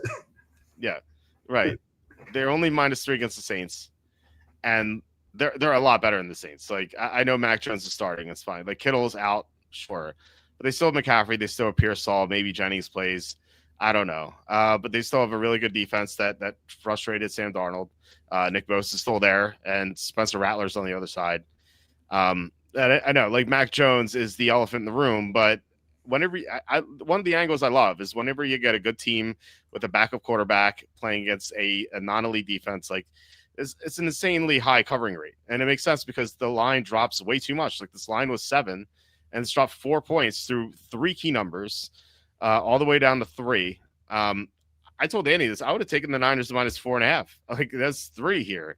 I'm gladly taking the Niners. I love the Niners here. But, I mean, you're the Niners fan. Tell me why I'm wrong. I can't tell you why you're wrong because it's really a play against the Saints. If the Niners lose this game, I mean, forget it. They're one of the worst teams if they lose this game. I struggled figuring out where to put the Niners in the wake of this injury, and I settled on kind of right around Jacksonville, right ahead of the Jets, the Colts. So Shanahan has worked wonders with these backup quarterbacks. Garoppolo is a backup quarterback. Nick Mullins is a backup quarterback. Sam Darnold, when he came in for Purdy a couple of years ago, had a couple of good moments towards the end of the season. So it wouldn't surprise me if Mac Jones actually played well. My fear is finishing drives with this team, as it has been for quite some time. My fear is that they finally cut Moody, but they signed Eddie Pinheiro. I mean, where's Robbie Gould? He's somewhere on a couch. Bring him in for a couple of kicks. So, and Shanahan just coaches he doesn't coach to win. He coaches not to lose. But 3 is a little bit of an overreaction. So even with the adjustments that I made, I came up with a line of 3.5. I wanted to put this just over a field goal. I was willing to give you last week Arizona laying the points on the road, which Arizona almost blew at the end of the game. Yeah. I'm willing to give you the Niners here. I don't love it. I really don't, because I watched some of those Mac Jones highlights from the Vikings game last year, from the Titans game, where he just physically could not put the ball in the end zone. And that's a problem with the Niners. They drive the field and they get into the red zone or goal line situation, and they simply can't finish drives. Last week, it was all McCaffrey. McCaffrey had 30 touches last week. So can Moody make a kick in the devil? Well, Moody was cut. So I don't know if Moody can make a kick or not, but it's not going to matter. Can Eddie Pinheiro make a kick without having hit the upright is another question. So, and it really is going to come down to the defense. The defense is going to have to step up. Fred's going to have to step up. Bosa is going to have to step up again. I like what I saw from the pass rush, although not Michael Williams. I watched some Michael Williams tape. He didn't look very good. But Bosa was good. Fred was flying around. The secondary wasn't as great, but they're not going up against anybody who I really am concerned about here. But I am concerned about Mac Jones finishing drive. So the Niners better win this game. If they don't win this game, they're in big trouble. Purdy's going to be out for a couple of weeks. That's a problem. Mac Jones is not the answer. I remember when they signed him, like, what are they doing with this Mac Jones fellow? Shanahan really likes this guy. He liked him coming out of college. Maybe he could do what he did with Garoppolo and Nick Mullins and pick up some yards, and maybe McCaffrey could finish some drives.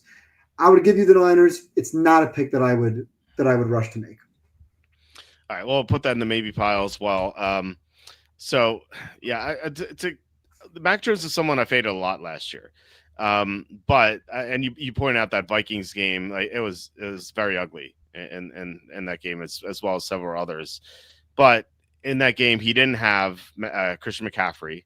He didn't have Kyle Shanahan coaching him up. And so I think that's just like a big deal. And he also didn't have a good offensive line. You know, the Niners, maybe they're not amazing, but they're a lot better than what Jacksonville had last year. So big upgrades all around him. And then, like you said, Kyle Shanahan has coached up backup quarterbacks before. He likes Mac Jones. Maybe he can get something out of him. Maybe Mac Jones establishes himself as a great backup quarterback in the NFL, thanks to Kyle Shanahan here. So I understand he didn't have all the weapons and all the coaches, but here are the point totals that they scored in the games that he started. Yeah. 7, yeah, 6, 20. They won 10-6, 25, 14, 20 again, and 23 in OT. 8 games, 8 picks. Yeah. I mean, yeah. Is he better than Rattler? Maybe. I don't know. Yeah, that was a Doug Peterson with one foot out the door too. So I think the Niners are going to win this game by 3 points. If you say, hey, well, the Niners are going to find a way to win this game by 3 points, or they'll be up by 10, they'll give up a late touchdown. Do you think the Niners with Mac Jones are? How do you compare them with Arizona? I have Arizona as a 0 at number 16, and right now I have the Niners down at number 22. Oh, interesting. Okay. So I have Arizona 1.5 better than the Niners. Okay. That's where I have the Niners right now, -1.5, and I have the Saints at -7. So I have a 5.5 point difference. I give the Saints 1.5, which brings me to 4. 4 has become 3.5, and that's my number. Okay. I had this at 8.5 before Purdy got hurt. It was announced out. I So also deducted a point for Ayuk Kittle combo because now we're right. really thin at receiver, especially if Jennings is out. Niners at full strength, I have as a 2, which is right up there with Minnesota for context. And I would have them 9 points better, minus the 1.5 brings them to 7.5, and 7.5 becomes 7. So I would make them a touchdown favorite at full strength. Can you get this picture on the screen? No, that's the picture that Walt needs to see before you take your hard-earned money and wager on that slob of a football player. This is -3 covering all over it. I love it. Yeah. I love it. It's like me now. Actually, yeah, that maybe a little bit like me. Like I used to be jacked. I used to be on the swim team when I was in my Penn State days. I used to have like 6-pack, 8-pack, whatever you want to call it. But now I barely go to the gym. So Now you look like Mac Jones. yeah, I do. Anyway, all right. Well, we're gonna get off this game. So, John, we can get this off the screen here. But we go to the late afternoon games. We have Panthers at the Cardinals. This line was 4.5. It's gone to 6.5. Bet 365 has a 7. So might be heading in that direction, especially with the VIG here. It's -115 in most places. Bet Rivers looks like -109. So if you want to bet the Cardinals, maybe you lock that in here before it goes to 7. I like Arizona. Like I said this last week.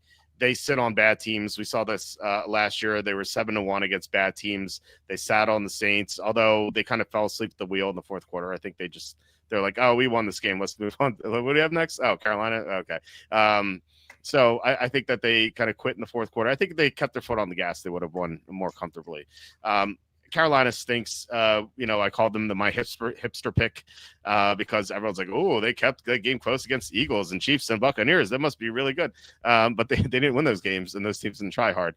So we kind of see when teams try hard against Carolina, they tend to crush them, like we saw last year with Dallas or Tampa in the second game. I think Arizona is much better than Carolina. Like Carolina is an average team. Arizona is like an average team. Carolina is one of the worst teams in the NFL. So I like Arizona here. What did I make this line? I made this line 7. So it's not like amazing value, but I like Arizona. And John Sanders 411 super chat. Thank you so much, John. It says thanks. That's it. Thank you for getting the picture on the screen. It's worth it. So thank you, John. Really appreciate it as always. All right, Evan, what do you think about Carolina at Arizona? Well, the look-ahead line on this game was 4.5. I made this game 7, and I was one of the few people last year and this year who had Carolina at number 31 to start the year. Yeah. So I didn't really make any adjustments on Carolina because they are what we thought they are, or at least they are what I thought they were. Bryce Young, speaking of one of us who look like quarterbacks, Bryce Young is my size. I wouldn't be able to see over the line of scrimmage, nor would I have the arm strength to throw the ball to the outside of the numbers. And he threw the ball last year constantly to Adam Thielen, who's no longer on the team. He threw 2 picks last week that counted and 1 pick 6 that didn't count. And he fumbled. He was awful. He was awful last year. He was slightly not awful in the last 3-4 weeks of the season. He was still bad. So I don't give Bryce Young any real credibility as an NFL starting quarterback, especially on the road. The fact that Arizona almost blew the game and kind of sleptwalked through the second half tells me that they're going to wake up this week. They're at home. If they are up by 7 or 10 points, I don't think they want to be in that situation. I would have to imagine that when they reviewed the film, they looked at each other and said, why is this game close? It took a Juwan Johnson late drop or just keeping them out of the end zone, luckily, at the end of the game to hold on to that win and cover. Now, you mentioned 6.5. The circle line's already 7. I think Super Contest at 6.5. I do think they win by double digits. I don't love the pick, but like I said to you last week, anytime you can go against the Saints or the Panthers, I'm happy to do it. Yeah. Any of those NFC South teams outside of the division, like I brought up the number with Andy last night, and it was ugly. Like it was like 38% cover rate or 40% cover rate, those teams outside of the division. So, yeah, glad you're on board with Arizona. I mentioned I highlighted 8 games. This was the 9th game. So I don't love it at 7 because now you're laying 7. Right. You figure they got to win this game by 10 to 14 points, which I think they will. but now you're laying a big number. And if they do go to sleep at the end of the game when they're up by 14 or 10, Carolina is going to try to score just to show that they are not horrendous. So if this game is 23-13 late in the fourth quarter, it wouldn't surprise me if Arizona goes deep into prevent mode again and gives up a touchdown. So not a game that I love. I'm okay giving this to you, but I think there's better games that I think we'll agree on. Okay. Well, we may not have to do it, but we'll see. All right. We get to the game of the week, game of the year, maybe. Broncos at the Colts. The battle of the horses here. The Broncos are -1.5. They were 3.5. Which I like the Colts a lot more when it was 3.5. Obviously, now it's 1.5. Feels like the Sharps did a number on this one, and the number still stands from Sean Payton. Talked about it last week. I'll say it again. Weeks 1 and 2, he is 3-19-1 against the spread, dating back to when he came back from the Bounty Gate suspension. I don't know why he's so bad preparing his team weeks 1 and 2, but they did not look prepared against Tennessee. They had 3 turnovers from Mac Jones, and then the muffed kickoff return, fumble kickoff return. They could have lost. You texted me late in the game when they recovered that fumble kickoff return. They were favored. The live line was they were favored to win the game. And then, of course, Cam Ward took those sacks that you talked about. But I don't really trust them to be prepared for the Colts in week 2. They still won the game. It's not like they lost and are going to be motivated coming off the loss. They still won the game against Tennessee. So I'm despite the line move, I'm still leaning toward the Colts. I really don't want to, like, it's such an overreaction based on like how they treated Miami, but I really can't get behind Denver as a favorite here. So I think the Colts are the right side, but given that we lost the line value, I'm not too happy about this one. If this are still 3.5, then I'd feel much better. What do you think about this game?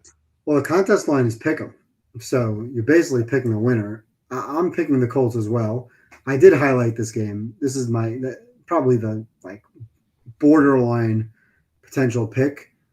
I think the Colts. I think Denver is the better team, but it's in Indy. I do not like what I saw out of Bo Nix. Now, I think a lot of people are ready to anoint Bo Nix as your next top 10 quarterback. He runs around. He was a fantasy darling for a lot of people. Mm-hmm. To me, I said this last year, and I looked it up again now. All he does is dink and dunk. Their offense was 4.5 yards per play. Everything this guy does is short. He was 1 for 4 throwing the ball downfield. Sorry, there's a plane out my window. 1 for 4 throwing the ball 20 yards downfield. 2 for 5 in the 10 to 19 range. But get this, 14 for 18, 0 to 9 yards, and 8 for 9 behind the line of scrimmage. That's all he's doing. That's all he did last year, other than the one really nice long touchdown pass in the playoff game in Buffalo to Mims. Outside of that pass, all the guy does is throw the ball short. So is that going to be enough here to move the chains and win? I don't know. I know their defense is pretty good. I'm sure Indy won't know what hit them going from Miami and Storm Duck to Pat Surtain. Might be a little bit of an upgrade for some of those receivers. But I do like Indy at home. I do think they have a solid run game. Warren, the tight end, looked like a real player. So I think that's going to be a matchup advantage for them going forwards in a lot of different games. So I lean towards the Colts. There's really no line value that way. Similar to the Patriots, you're asking a team to win. You're not really getting I like Jacksonville better at getting my 3.5 than I do picking Indy or New England to win a game outright. Yeah. The line value is just gone, unfortunately. John Essing didn't start slow last year. And I think that goes with Sean Payton starting slowly, kind of hand in hand. If you look at the Bengals, Zach Taylor, maybe Joe Burrow starting slowly because of Zach Taylor. I think there's something to that. Well, they've got a money line of Pittsburgh, Dallas, and Arizona plus 199. What say you? Let's see. I don't know. This doesn't feel all that great. Doesn't really excite me. Yeah. 2 to 1. Okay. It's okay. You have hedging opportunity at 4:00, maybe if you need it. But yeah, it's okay. I don't think it's a bad bet. I'm not super excited about it. I was considering using all those teams in Survivor. Yeah. I'm planning on using Arizona twice. Okay. And I said before with Dallas, I may use Dallas once. Pittsburgh was the odd man out simply because of the Tomlin factor. But I like those teams to win. I don't think there's real value in getting 2 to 1 there. Yeah. And you said Baltimore. You'd use them like once or something, or I'm not going to at use all? Baltimore at least once. At least once. Okay. I'm leaning right now towards Arizona twice, Baltimore once, Dallas once, Rams once. Okay.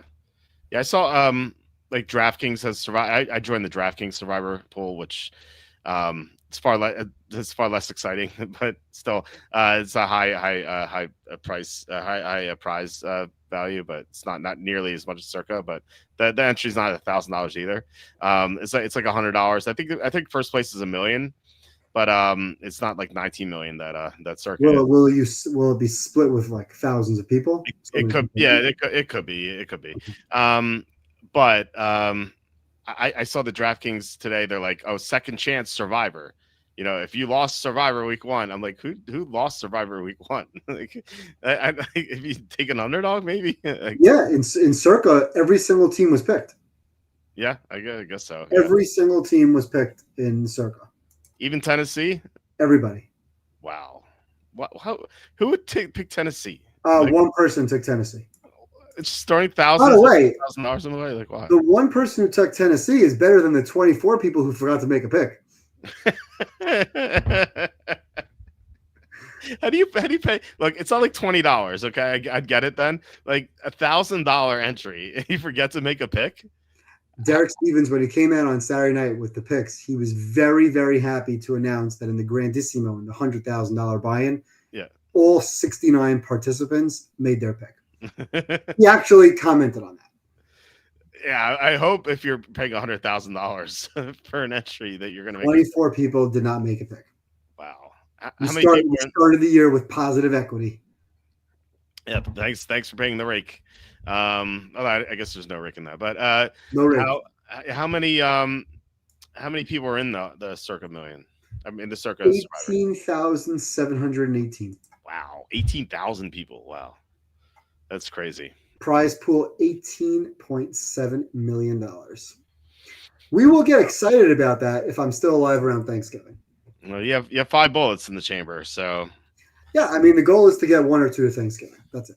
Yeah, I mean, that'd be amazing. I'm rooting for you. I lost in 10th place in Christmas week 3 years ago, and I remember every single play of that game, and I don't want to rehash it. So I'm looking forward to getting back to Thanksgiving and getting excited. Until then, I'm going to try to sneak teams through like Dallas. Yeah.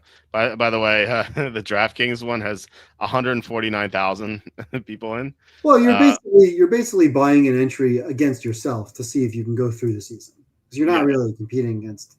There's going to be a lot of people who go through to the end. Yeah, I'll say this. So it started with 149,000. There are 136,000 left. So, that's about 10%.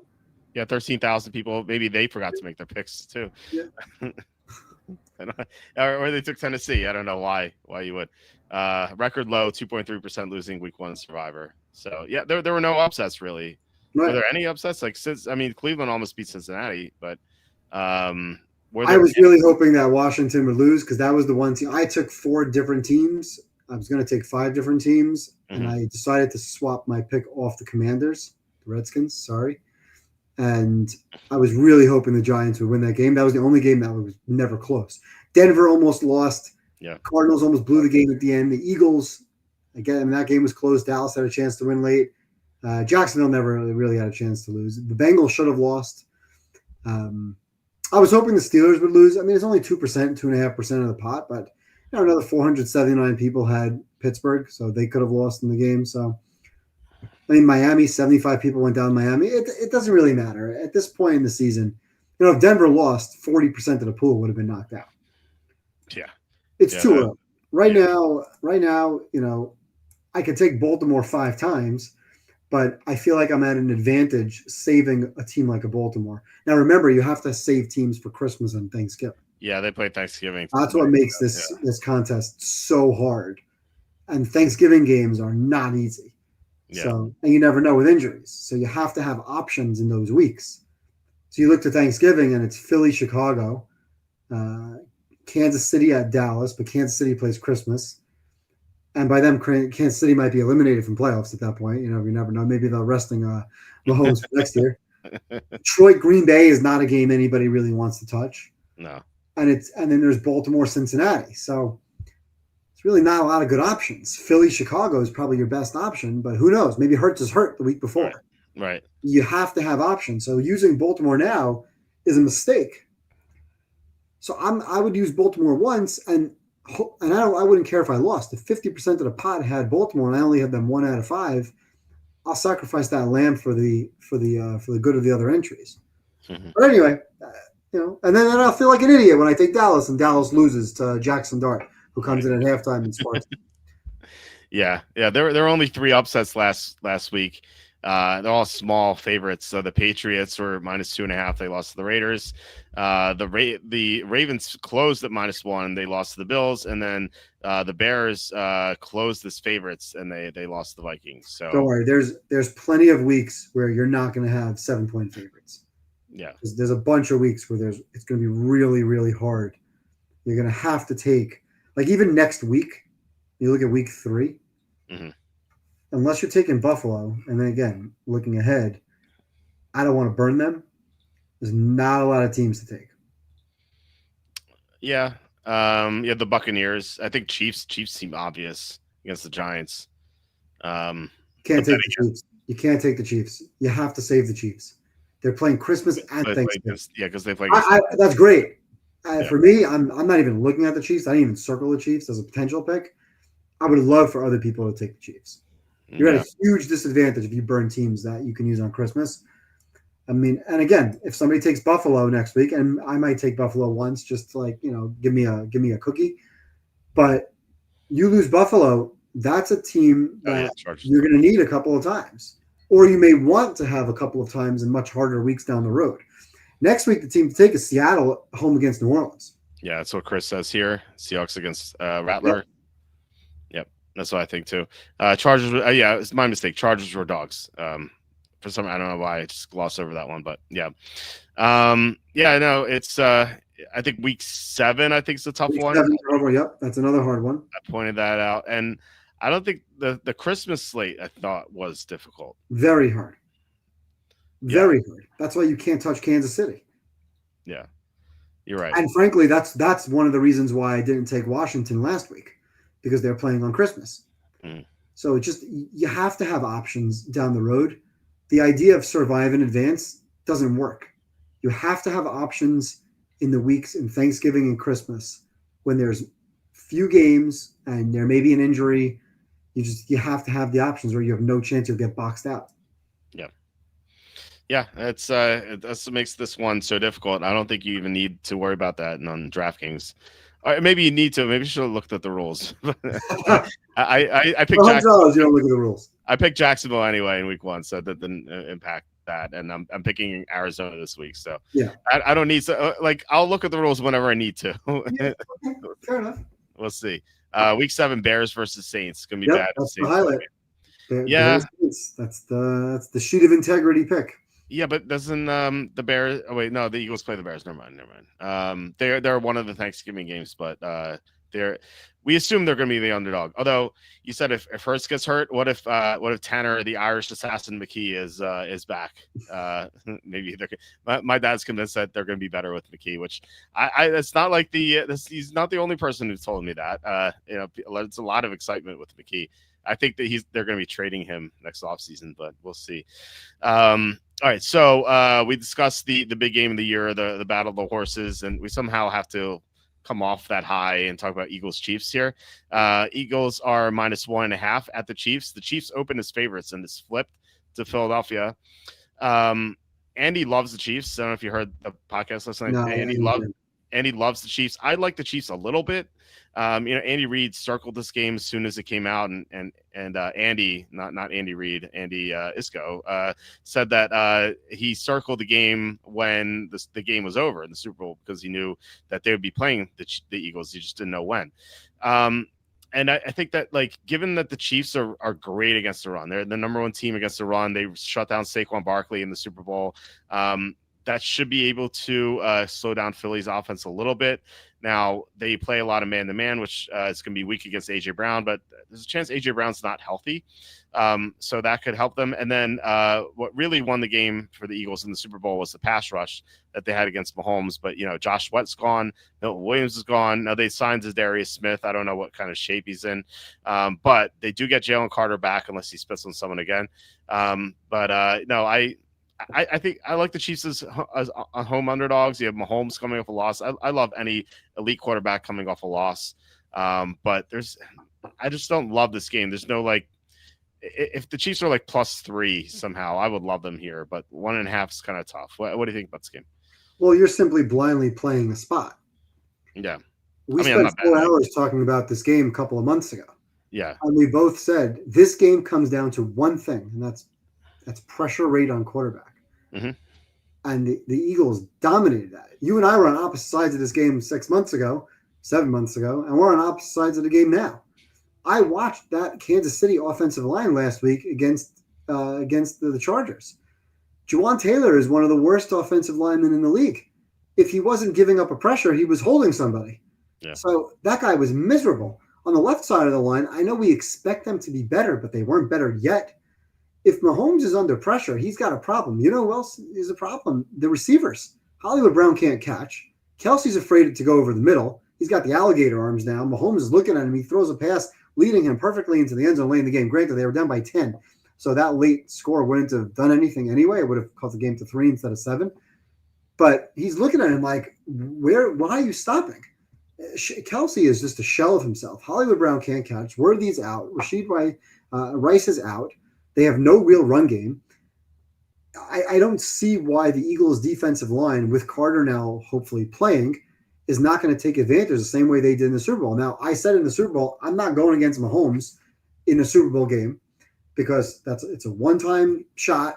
I want that better quarterback. He's going to win 60% of the time.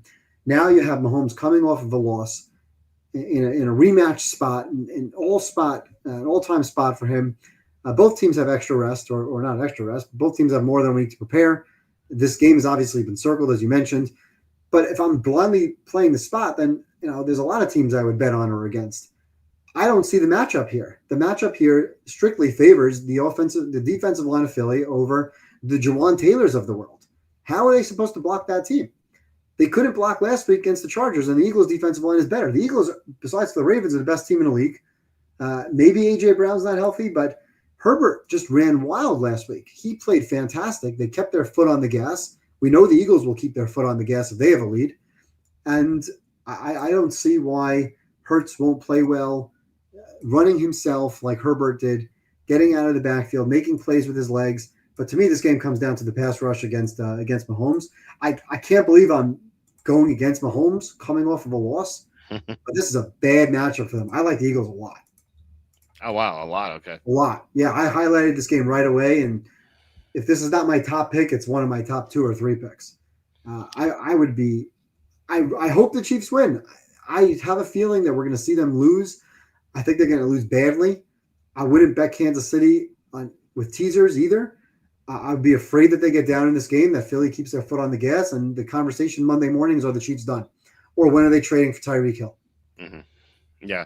One thing, there's a chance Xavier Worthy could play. He's going to be in a harness with his shoulder. I don't know if he's going to be ineffective at all, but they will be trying to play him. So we'll see what happens there.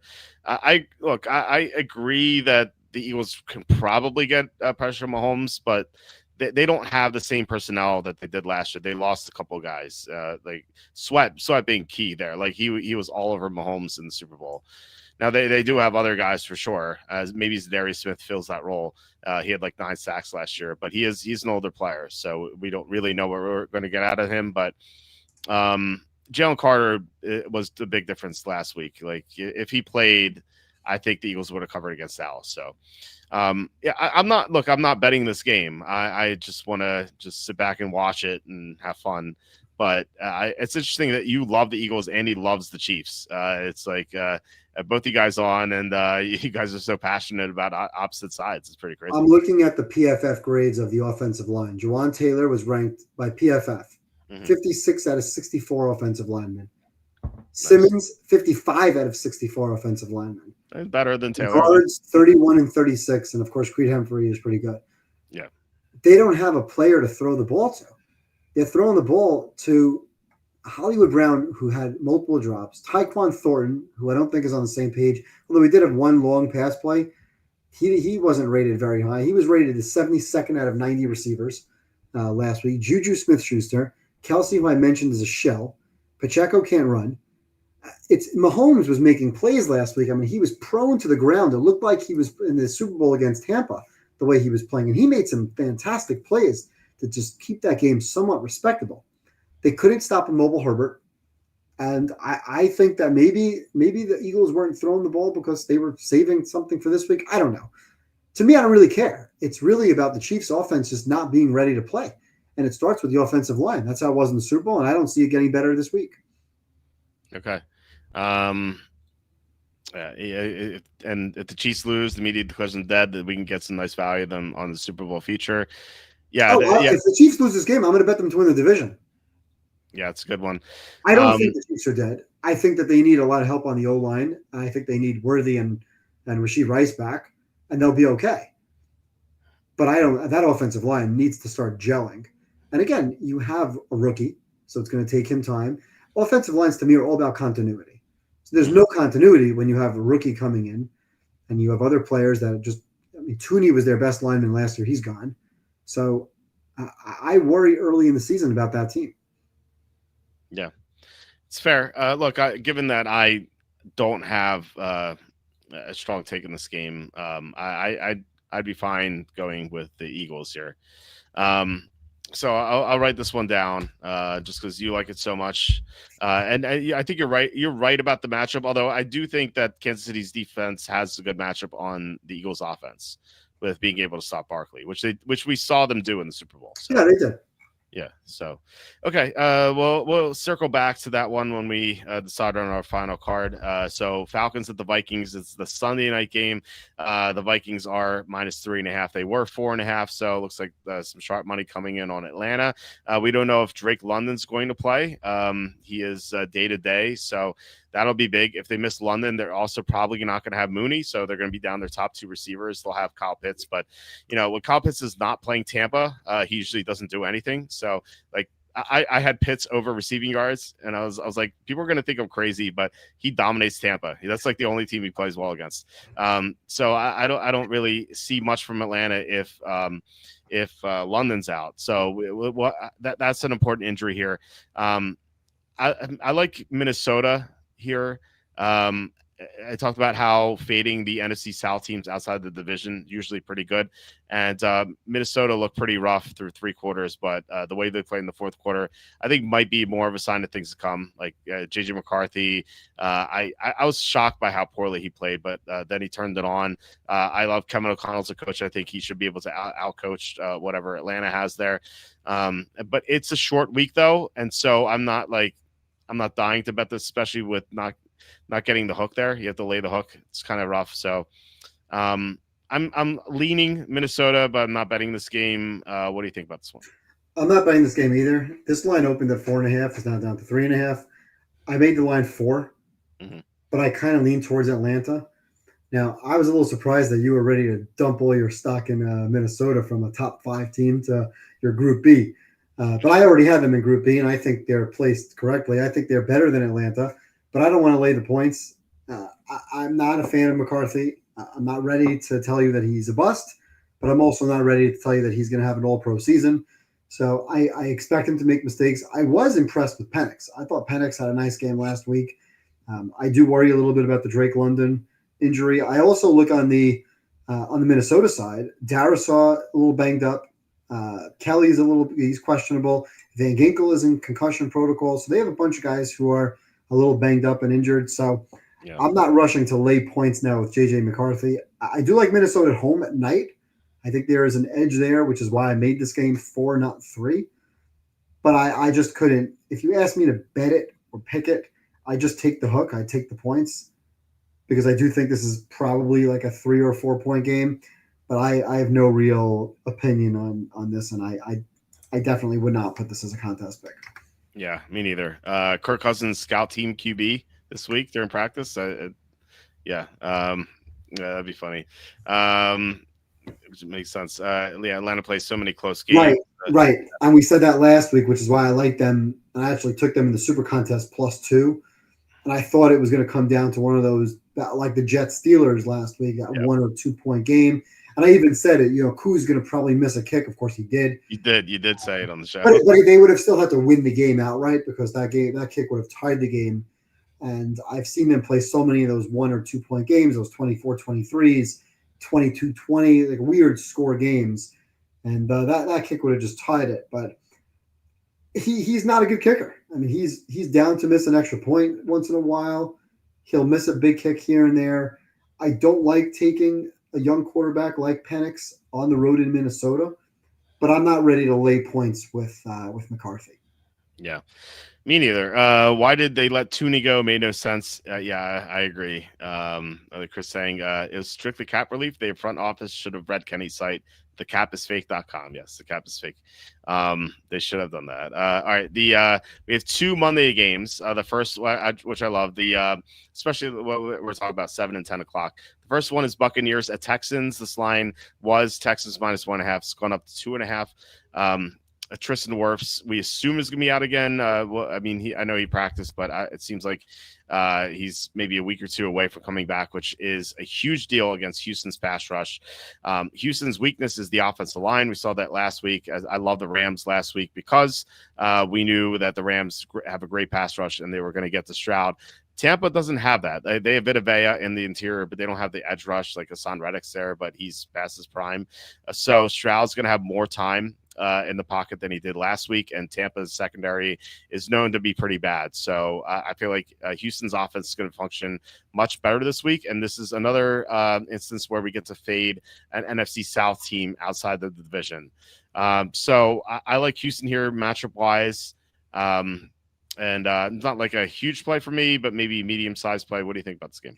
I like Houston in this game. I hate my handicap because my handicap is really strictly, well, twofold. Number one, my power ratings makes the game at least 3. So when I see under 3, I get my antenna pops up. Mm-hmm. But I also just look at a team that's 0-1 against a team that's 1-0. Houston played okay. I mean, they weren't good.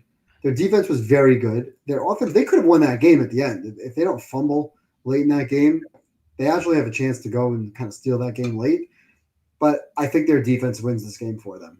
I think this is a lower scoring game. I could see Baker making a couple mistakes. I love the pass rush.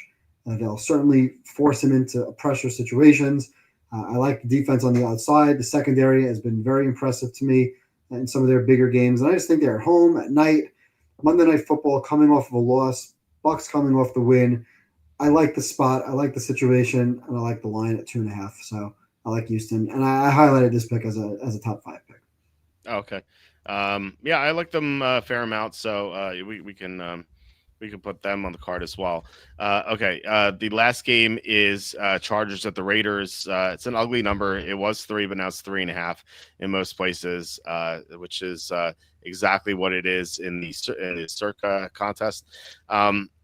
I like the Chargers here. You know, I like that they have extra time to prepare. Yeah, anytime you get a great coach with time to prepare, that's a key thing. The Chargers, I think, could mean like serious business here. Like last year, they didn't beat any good teams. And like the best teams they beat were like Denver twice, but they seem to have taken a step forward. Justin Herbert was amazing in that Kansas City game. I love how aggressive they were. Like I expected them to run the ball at the end, you know, especially that last drive, and they're just like, no, we're just going to keep passing it, and it worked. Yeah, Herbert now has weapons with Allen, Quentin Johnston's coming on, and of course he has McConkey still. Hampton looks like a good running back, and you know the Raiders are an okay team. Like they used to be horrible, but they've gotten better, but they're just not quite there. And plus Bowers is day to day, so there's a chance he misses this game. So I'm slightly leaning toward the Chargers. I don't know if I'm going to bet this one, but what do you think about this one? Well, let me ask you, where do you have the Chargers in the power ratings? I think they're 8 or something. Let me pull it up. 8. I have them number 7. 7. Okay, so I was very impressed with the Chargers last week, and you mentioned their aggressiveness, especially with a lead late. That was something I did not expect. Mhm. Herbert, to me, has always been one of the better quarterbacks in the league. He certainly hasn't proven it yet. Right now, I have him like at the tail end of the Hurts, Jaden Daniels, Herbert group, which is kind of crazy that I have him in the same group as Hurts. Mhm. But that's how much I liked Herbert over the years. He doesn't seem to win games. I think he's very, very talented, but he doesn't win games. Now, I have the Chargers at number 11 at plus 1.5. I have the Raiders down at 19, which is a -1. So I have a 2.5 point difference. And this game is in Raiders. So I give them a point, maybe a point and a half. I don't know how this line is over 3. And that's why I like the Raiders. Now, Okay. I was impressed with Geno last week. Their run game was non existent, but he passed the ball well. I do think New England's defense will be better. He was able to avoid pressure and throw the ball downfield. I am worried about Bowers, so I think Bowers obviously is huge. If Bowers doesn't play, I wouldn't want any part of the game. But at 3.5, I just don't understand why the line is what it is. I'm usually not that far away, especially when you're crossing 3. But I made the line 1. I have the Chargers favored on the road. I get it; it's not a huge home field advantage, but I just don't see how this line is over 3 is over a field goal. For this line to be over a field goal, to me, the Chargers would have to be like a good 5 points better on a neutral, and I just don't see that. So I feel like they're 3 points, maybe 3.5 points better on a neutral field. But once you put the game in Raiders on a Monday night, and I hate the spot. The spot when you're coming off that Super Bowl win, they finally beat the Chiefs. They're coming back from Brazil. They're celebrating. They're going there. They're flying from way south back up to LA, and they have to get. Again, granted, you're only traveling an hour flight from LA to Vegas, but I hate the spot. I hate that situation, and I hate the number. So I highlighted the Raiders as a potential play. I'm definitely not on the Chargers side, and really the only thing that takes me off this game is the Bowers injury. And I don't think we're going to have a word on Bowers, given it's Monday night, until Saturday. So it's hard to put the Raiders into a contest for me, but I highlighted them as one of my top 8 maybes, at least for the Super Contest. Okay. Yeah, it just sounds like I like the Chargers more than you, but maybe I'm overreacting to what I saw. But they could be really good too. So That's why I yeah, asked you where you had them in the power ratings. Like we're not far apart. Like I have them 11. yeah, it's four spots apart. I guess not like too much, but yeah, it looks like we won't be having that one on the card. It is a tough pill to swallow. The 3.5. If it was 3, I'd start to consider it, but 3.5 is too much. So something that flies on the radar: Tampa has started slowly every year on their bowls. 3-5, 4-7, 4-6. Could be schedule driven, but tells me bowls knows it's a marathon. That's interesting. I didn't consider Tampa as a slow starting team, but I guess they are. Okay, so on our potential card here, I have written down Patriots, Rams, and Texans. What sounded like your favorite picks combined with my opinion. And then the other ones would be Jaguars, Steelers, 49ers, Cardinals, Eagles. Let me put that in the Did you write down the Colts? The Colts. No, I did not. Let me put them in too. But you weren't really on the Steelers. I don't want, again, the contest is not so much for me to talk you into hey, let's take this team. I think it's more like, hey, I want to talk you out of the Chargers. Let's avoid that game, or talk you off of like the Browns, for example. I'm not suggesting you want to put the Browns in, but you get where I'm going. It's like maybe we'll talk each other out of picks that might not be the best, but not necessarily try to convince you to take Pittsburgh. Although I do like Pittsburgh, I mentioned the reason why I would avoid it. And on the flip side, you love the Niners. I think the value is there in the line. I don't love the game, but I think I agree with the line value, and I also like I said last week, anytime we can fade the Saints, Panthers, teams like that, quarterbacks like that don't belong, I think we're doing something right. Same thing for the Cardinals. At 7, maybe it's not as good of a value given the Super Contest line 6.5. So I had written down that we agreed on Pats, Jags, Rams, Niners, Cardinals, maybe Colts, and Texans. And you mentioned the Eagles. Like I'm again not trying to talk you into like Baltimore last week, Baltimore Buffalo. I was on Baltimore. I'm sorry. I was on Buffalo. You were on Baltimore. You were on the right side. I wasn't. And I just thought that it wasn't a game to play. It was a game to sit back and enjoy, which Yeah. we all did. Yeah. Are you there? Yeah, I'm listening. Oh, I thought you just cut off. Yeah, I had a small bet on Baltimore. Unfortunately, it did not win.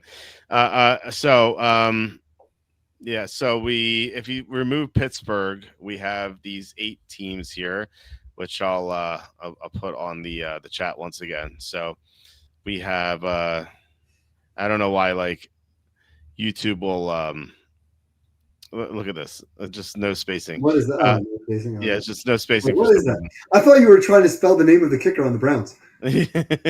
No lax Q just surfinged. It's pretty close. Sorry. So we have Patriots, Rams, Texans, Jaguars, 49ers, Cardinals, Eagles, Colts. Am I wrong in thinking the Patriots, who else? Patriots, Texans, and the Patriots, Rams, Texans are 3 favorites. Patriots, Rams, The first three teams there. Probably. Okay, so I can put that in like the definite pile, and then from a perspective of we both like those games quite a bit. Now I am looking at Christian Gonzalez because I think he does make a little bit of a difference, especially if you're going to put him on somebody like he can go in there and shut down a disgruntled Tyreek. Mm-hmm. Yeah, if he's not there, I mean, I still have New England winning the game, and I'm still surprised that they're not favored. Yeah, I still would take the Patriots. I still would love the Patriots, even if Gonzalez is out. So I would agree. I don't think he's worth more than a half a point, maybe a point to the line. And again, we're getting a team that's a dog that probably should be favored by 2. Yeah, that's what I have. Outside of Jacksonville, San Francisco, Arizona, Philadelphia, Indianapolis. What are you leaning there? Well, I like Jacksonville because we're getting the hook, and I can really see that game moving towards 3. Okay. I think I mentioned earlier they're 3.5 even now. Cincinnati is 3.5 even at Westgate and 3.505 at Circa. So that kind of tells you that the books are leaning towards maybe giving you a 3, 3 like minus 20, a juiced 3. So we're getting some value there on the hook. So I do like that. Houston, we like Jacksonville. Out of the others, like I said, Arizona, I think at -7 is not the right play. Super Contest has 6.5, and that's one of my pet peeves is taking a bad number. Yeah. Not that it's a bad number in the market today, but it's a bad contest number. When one contest has 6.5 and the other is a 7. Yeah, it's true. Yeah. And you were right. Like maybe they fall asleep at the wheel again. Although Murray probably won't be sick this time. No, the Colts are overrated. Now, I don't think the Colts are so bad. Let me just see what I did with the Colts last week. The Colts, I elevated by a point. I have the Colts at 24th. So it's not like I'm moving the Colts into like the area of you're a playoff contender, because I don't think that's the case. I don't think they played a terrible Miami team, who I now have ranked 30th. I think the Colts come back to earth, and I think the game is going to be a very close game. I lean towards the Colts, but I'm strangely wondering why this line now has moved back towards Denver, -2.5 at FanDuel, -1 at Circa. Like maybe it's just a public team. People are just betting Denver. They're fading the Colts for some reason. I made the line pick them, and I do like the Colts. But that's probably my last choice of the group. I told you, them in Arizona. Arizona I didn't highlight, and the Colts were the last team that I highlighted. Yeah, I'm not like super big on them either. So, all right. So it comes down to 49ers and Eagles for that last spot. Yeah, and I think as much as I like the Eagles a lot more than I like the Niners, I think you really like the Niners. And you questioned with that wonderful picture why the line is so low. And I agree that the line is low. Again, you're just taking a road team laying points, so you need them to win by a margin. On the flip side, going against Mahomes and Reed coming off a loss with Super Bowl revenge is pure Kansas City spot. To me, it's pure offensive line versus defensive line matchup. Mm-hmm.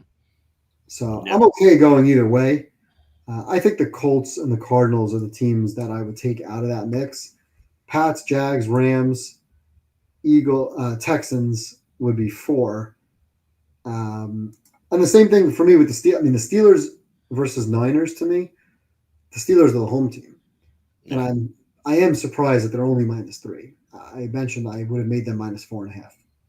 Yeah, it makes sense. To me, you're talking about for the Eagles, you're talking about spot versus matchup, where spot really favors the Chiefs, matchup favors the Eagles. I think when you talk Niners, Saints, I think the spot and the matchups favor the Niners because you have a horrible Saints team with Spencer Rattler. A horrible team with horrible quarterback is just almost an auto fade for me, unless they're playing another horrible team. And so the Niners are the better team. They clearly have the better defense.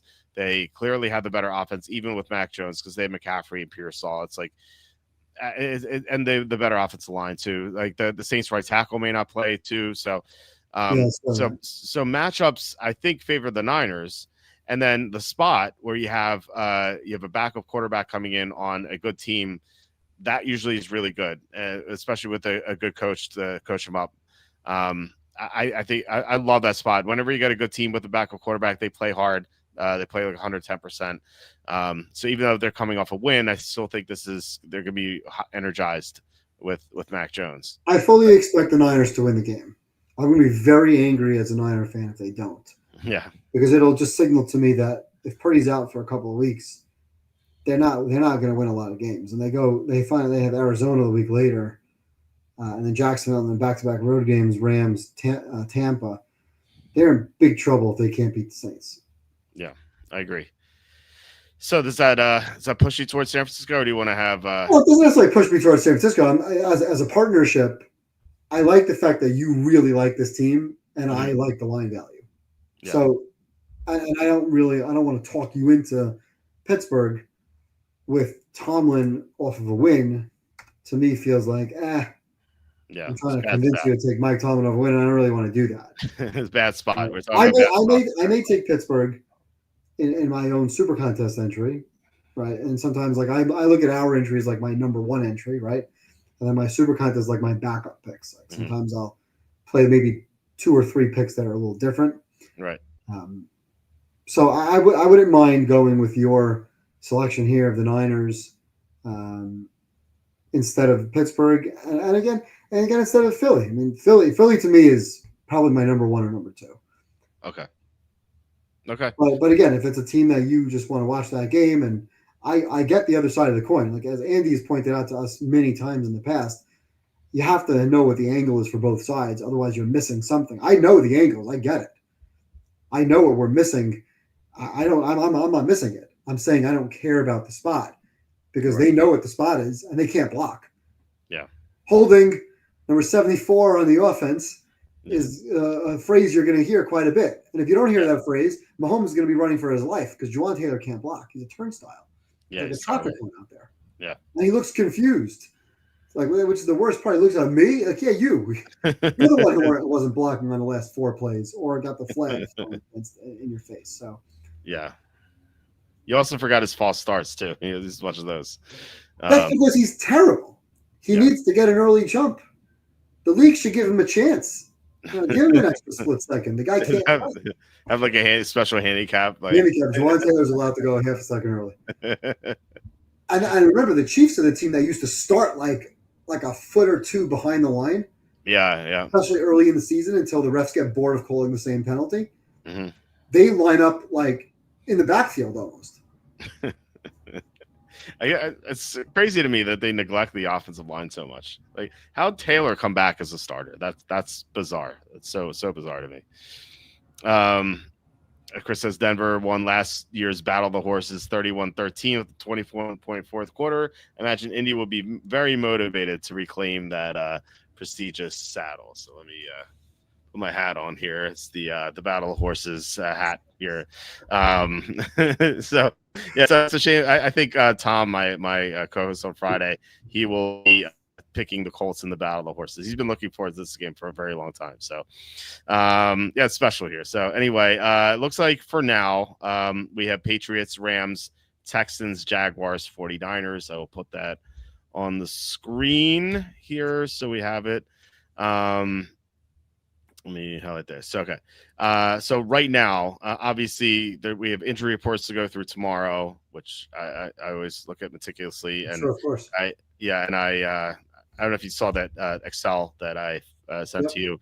Mm-hmm. Any premium subs on the site, you get an Excel sheet with all the injuries. You get by team, by position, it's a grid, and it states when they're out and when they come back. And so I think it's like pretty useful to see how injured a team is. So look out for that. That'll be up Friday night for those of you who are premium subscribers on the site. But yeah, Evan, you'll be getting that in your inbox. So we'll be looking at that. I don't know if there's anything crazy that we're expecting, but you never know. Like there are always some surprises too. That like suddenly, we could be looking at a team with like missing 3 offensive linemen. So. And by the way, the Packers were missing 2 offensive linemen tonight. It didn't matter at all. So right. Yeah, that's pretty crazy. But anyway, so that's looking like a card for now, but we'll revisit, I'm sure, via text and whatnot. So hopefully I'm just picturing you with that hat with Mac Jones with the cigar. Yeah, I gotta ask ChatGPT to put us together. Well, we'll definitely do that. That would be great. Yeah. So yeah, we'll be communicating. Hopefully, I think this card looks like a 4-1, 5-0 to me. Hopefully we get all the bounces and stuff like that, and 5-0 would be nice. It'd be great to go 8-2 first 2 weeks. Anytime you go 5-0, the whole week is a great success. If you walk with a pep in your step, when you go 5-0, it's like just for 6 days, it feels fantastic. Oh yeah, that's awesome. Sun's shining brighter. It's always great. Can you ask Tom to provide a full breakdown of the 2025 WNBA playoffs on Saturday's show? I didn't even realize it's the playoffs. Wow, we'll have to get Tom's take on the playoffs there in WNBA. Which, by the way, not too many blowouts. I've been betting unders in these blowouts in the fourth quarter, live betting. Past 3 weeks, there's been like one blowout. It's very, very upsetting. I don't understand why. I don't know how you have time right now to watch or follow WNBA. I know. Yeah, it's not out of sight, out of mind at this point. But yeah. All right, great episode tonight, Evan. Like that we agree on most of our top picks. It's great. I think that's a good sign for week 2 and onward. So yeah, guys, thanks so much for watching and commenting. Thank you especially to John Sanders for the 411 super chat. I really appreciate it, John. Thank you so much. But we will be back tomorrow with Tom breaking down the week 2 picks for the final time. It is we don't go game by game. We go like we nominate the top picks that we like. So it's kind of there's no set formula for that. It's a little crazy, but as you can tell by the hat. But anyway, we'll be back tomorrow. Please hit like, subscribe, comment below, share this video. Visit walterfootball.com for tons of content. Evan, any final words on the way out? No, let's go Mac Jones. Let's go Mac Jones. Mac Jones Battle of Horses is gonna be a great week too. All right, guys. I'll talk to you tomorrow and